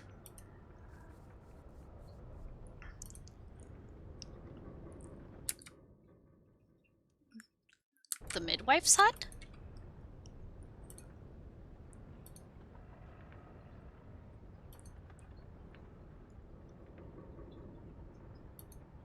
Yes, midwife? Okay. Okay. Hello? Midwife? Ask her if she's a witch? Old Mebith. Hello. The squat old woman looks like she has had all the color bled out of her. Everything from her hair to her shawl to her robe. All are shades of gray. The only splotches of color on her come from several strange herbs which are tied to her belt by their stalks. The herbs make a strange swoosh when she moves, like a broom. Hello. The elderly woman turns and stares at you, and you notice the gray shades blanketing her body extend to her features as well. Her hair is a wispy gray, and her eyes are like chips of granite. She frowns when she sees you. And who might you be? I don't know. So, you not know yourself, child? She squints, then points at your chest. Hard to piece together the man beneath all that tracery and scrawling scars, is it? Maybe. Who are you? With a sly cackle, she wags her eyebrows. Have you not heard of old Mebeth, then, the midwife of the square? Have you not now? She narrows her eyes and her voice drops. Well, now you have, for I be Mebeth. You're a midwife. What do you do? Updated my journal. I set bones right, drive the cough out of the sick, yank out squealing, stubborn babes, mend cloaks or a rag or two, make cures and herbs and other such. She squints at you, studying your scars. Be needing a cure or three, do you then? Cures? Aye, you be needing some cures to look at you. Do you want to buy some, do ye? She glances at the scars covering your body again, then shrugs. Too late to be asking for them, I think. Oh, well, I mean, I guess. Not at the moment. I have a question for you. Go on and ask, then. Are you a witch? Mebeth scrutinizes you. I say not as to what I am and isn't, but what you be wanting to know so fool bad for, that you hound an old woman barking and sniffing for a juicy bit of gossip. I want to learn magic. Can you teach me? Mebeth laughs. Pah! I'm no teacher, no school mistress all set up to teach like them in the big fest hall. There's others somewhere, I'm sure, that'll spill the dark of it. You'd be wasting your time with old Mebeth, so you would? I don't think so. I think you'd have a lot to teach. Mebeth looks at you intently. Oh, aye? Why do you want to learn such things? Because I may need it to solve the mystery of who I am. Say I need power? Oh. Trust me here? Oh. Too late. Oh. You gotta be so much quicker. Oh well. Whatever. After a moment, Mebeth nods. The art may help, it may not, and you must not rely on it to solve all your problems, she sighs. Child, it's most like only going to add another chip to your pile of questions. Okay, but will you teach me? Pah, Mebeth shakes her head. One should make songs rather than make magic. Songs have more beauty. Magic's been made... It's just me being a filthy power gamer. Ah. Magic's been made dull, commonplace, soiled by the mob of people that have tromped through it. Humph. She squints at you. I'll teach you, but first you'll need to do some things for me, you hear? Okay, like what? My legs aren't good for walking about Sigil, and there's errands I have ye run. I need you to fetch me some herbs from the market. It's Spireward, easterly and southerly from here, and the Hive Market. Here's a sample. She takes a black seed from her coat and flicks it to you. Updated Examine my the journal. seed. You twist the black seed in your hand. As you do, you feel a small bite, then a small drop of blood oozes from your thumb. There are tiny barbs on the seed, like teeth. Mabeth snorts. Careful with it. Show it to one of the fruit merchants at the market. They will know what herbs you seek. Okay. I will go get herbs. I will get herbs. Do I have to go all the way around? I'm gone. Is there no other way? Okay. Okay. It goes around and around and around.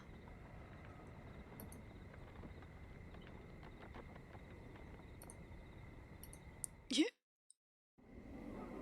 Done.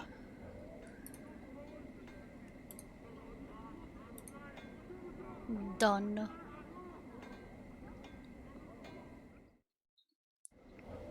Okay. Done. The market.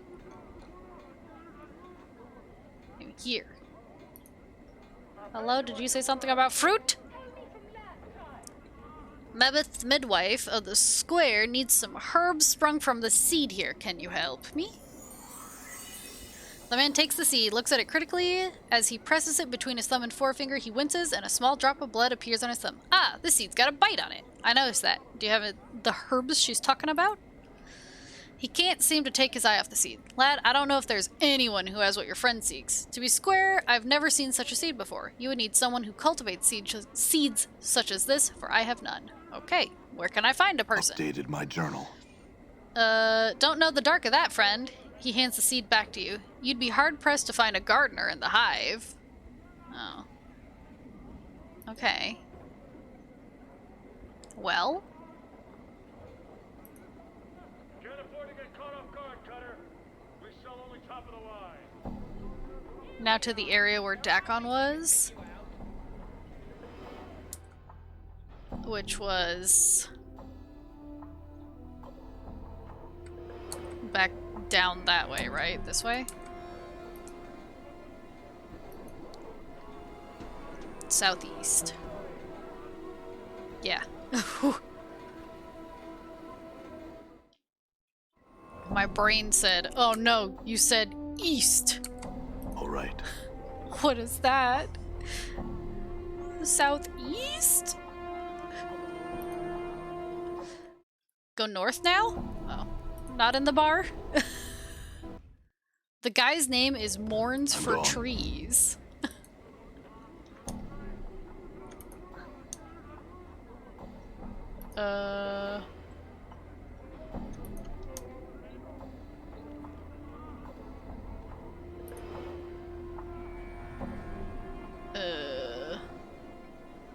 Harlot. Damsel in distress. Hello, ma'am. Harlot. Harlot?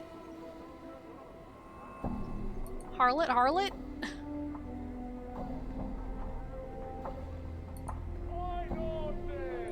Just show it to me. I walked past him? Did I? There's just so many names. Oh, Mourns for Trees. There we go. Hi. You see a tired-looking, sorrowful old man who's gazing at the ash-dead tree in front of him. He is mumbling to himself and tapping his chin as if trying to figure something out. Occasionally, he shakes his head sadly. Hello. He seems momentarily startled as you interrupt his train of thought. He speaks in a calm, unhurried tone, but one full of sadness. Oh, greetings to you too, friend. How's this day find you?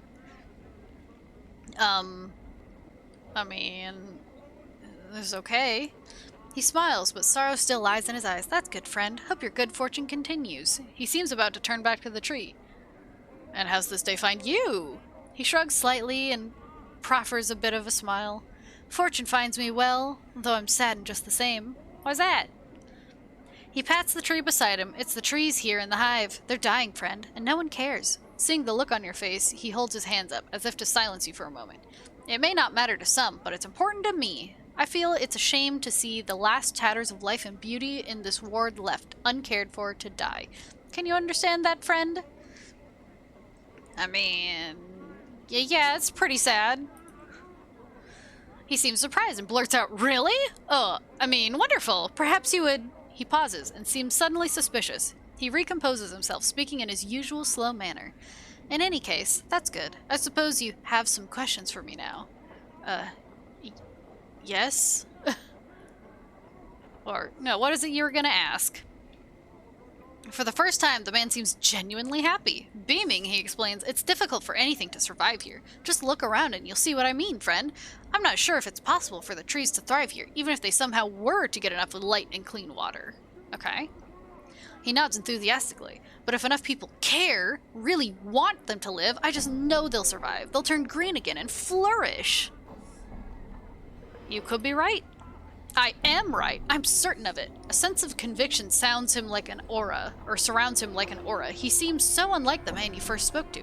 That's all I'd ask of you, friend. Just care for them. Hope for their recovery. In time, should enough people want it, it will come to pass. Can you do that for me? Sure. Excellent, my friend. Excellent. I thank you. You've given me back my confidence, my purpose. Perhaps I can find others like you who will listen. Perhaps we'll make a difference. What about your companions? Friend, would you speak to them on my behalf? Morty, what do you think? Huh? Oh yeah, Chief, sure, whatever you say. I'm serious, Morty. Can you make the effort? Morty looks at you for a while, silently, then nods. Yeah, I can. If it's that important to you, I'll do it. Thanks. Dakon, could you help this man?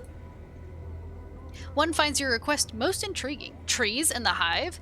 Like cities in limbo. They would stand as a testament to the will of the people not to bow to that which would surrender and devour them, to take what has been thrust upon them or left behind and make good of it. I, too, will care for these trees. Thank you. I have questions, Morns. He nods, awaiting your question. I need some herbs sprung from the seed. Can you help me? Morns for Trees takes the seed from you and holds it up to his eye. What an odd seed. Are those teeth along the edge? Barbs, perhaps. Where did you come by it, friend?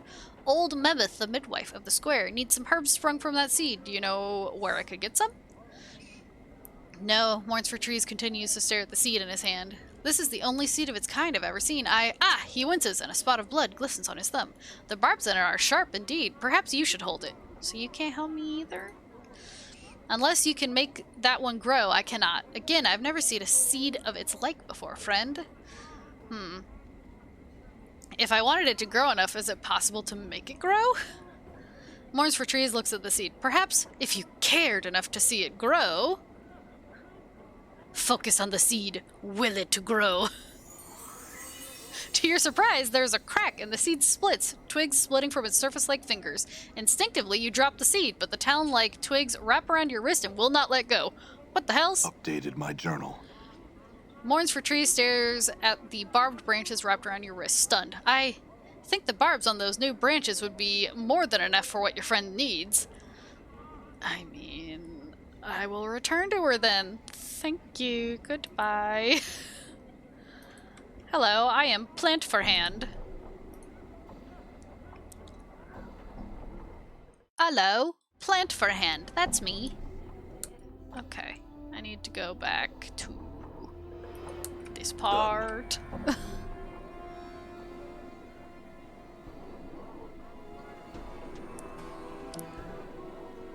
I mean, all things considered, this place isn't that big, but I'm still feeling lost. Now I need to go up. Done.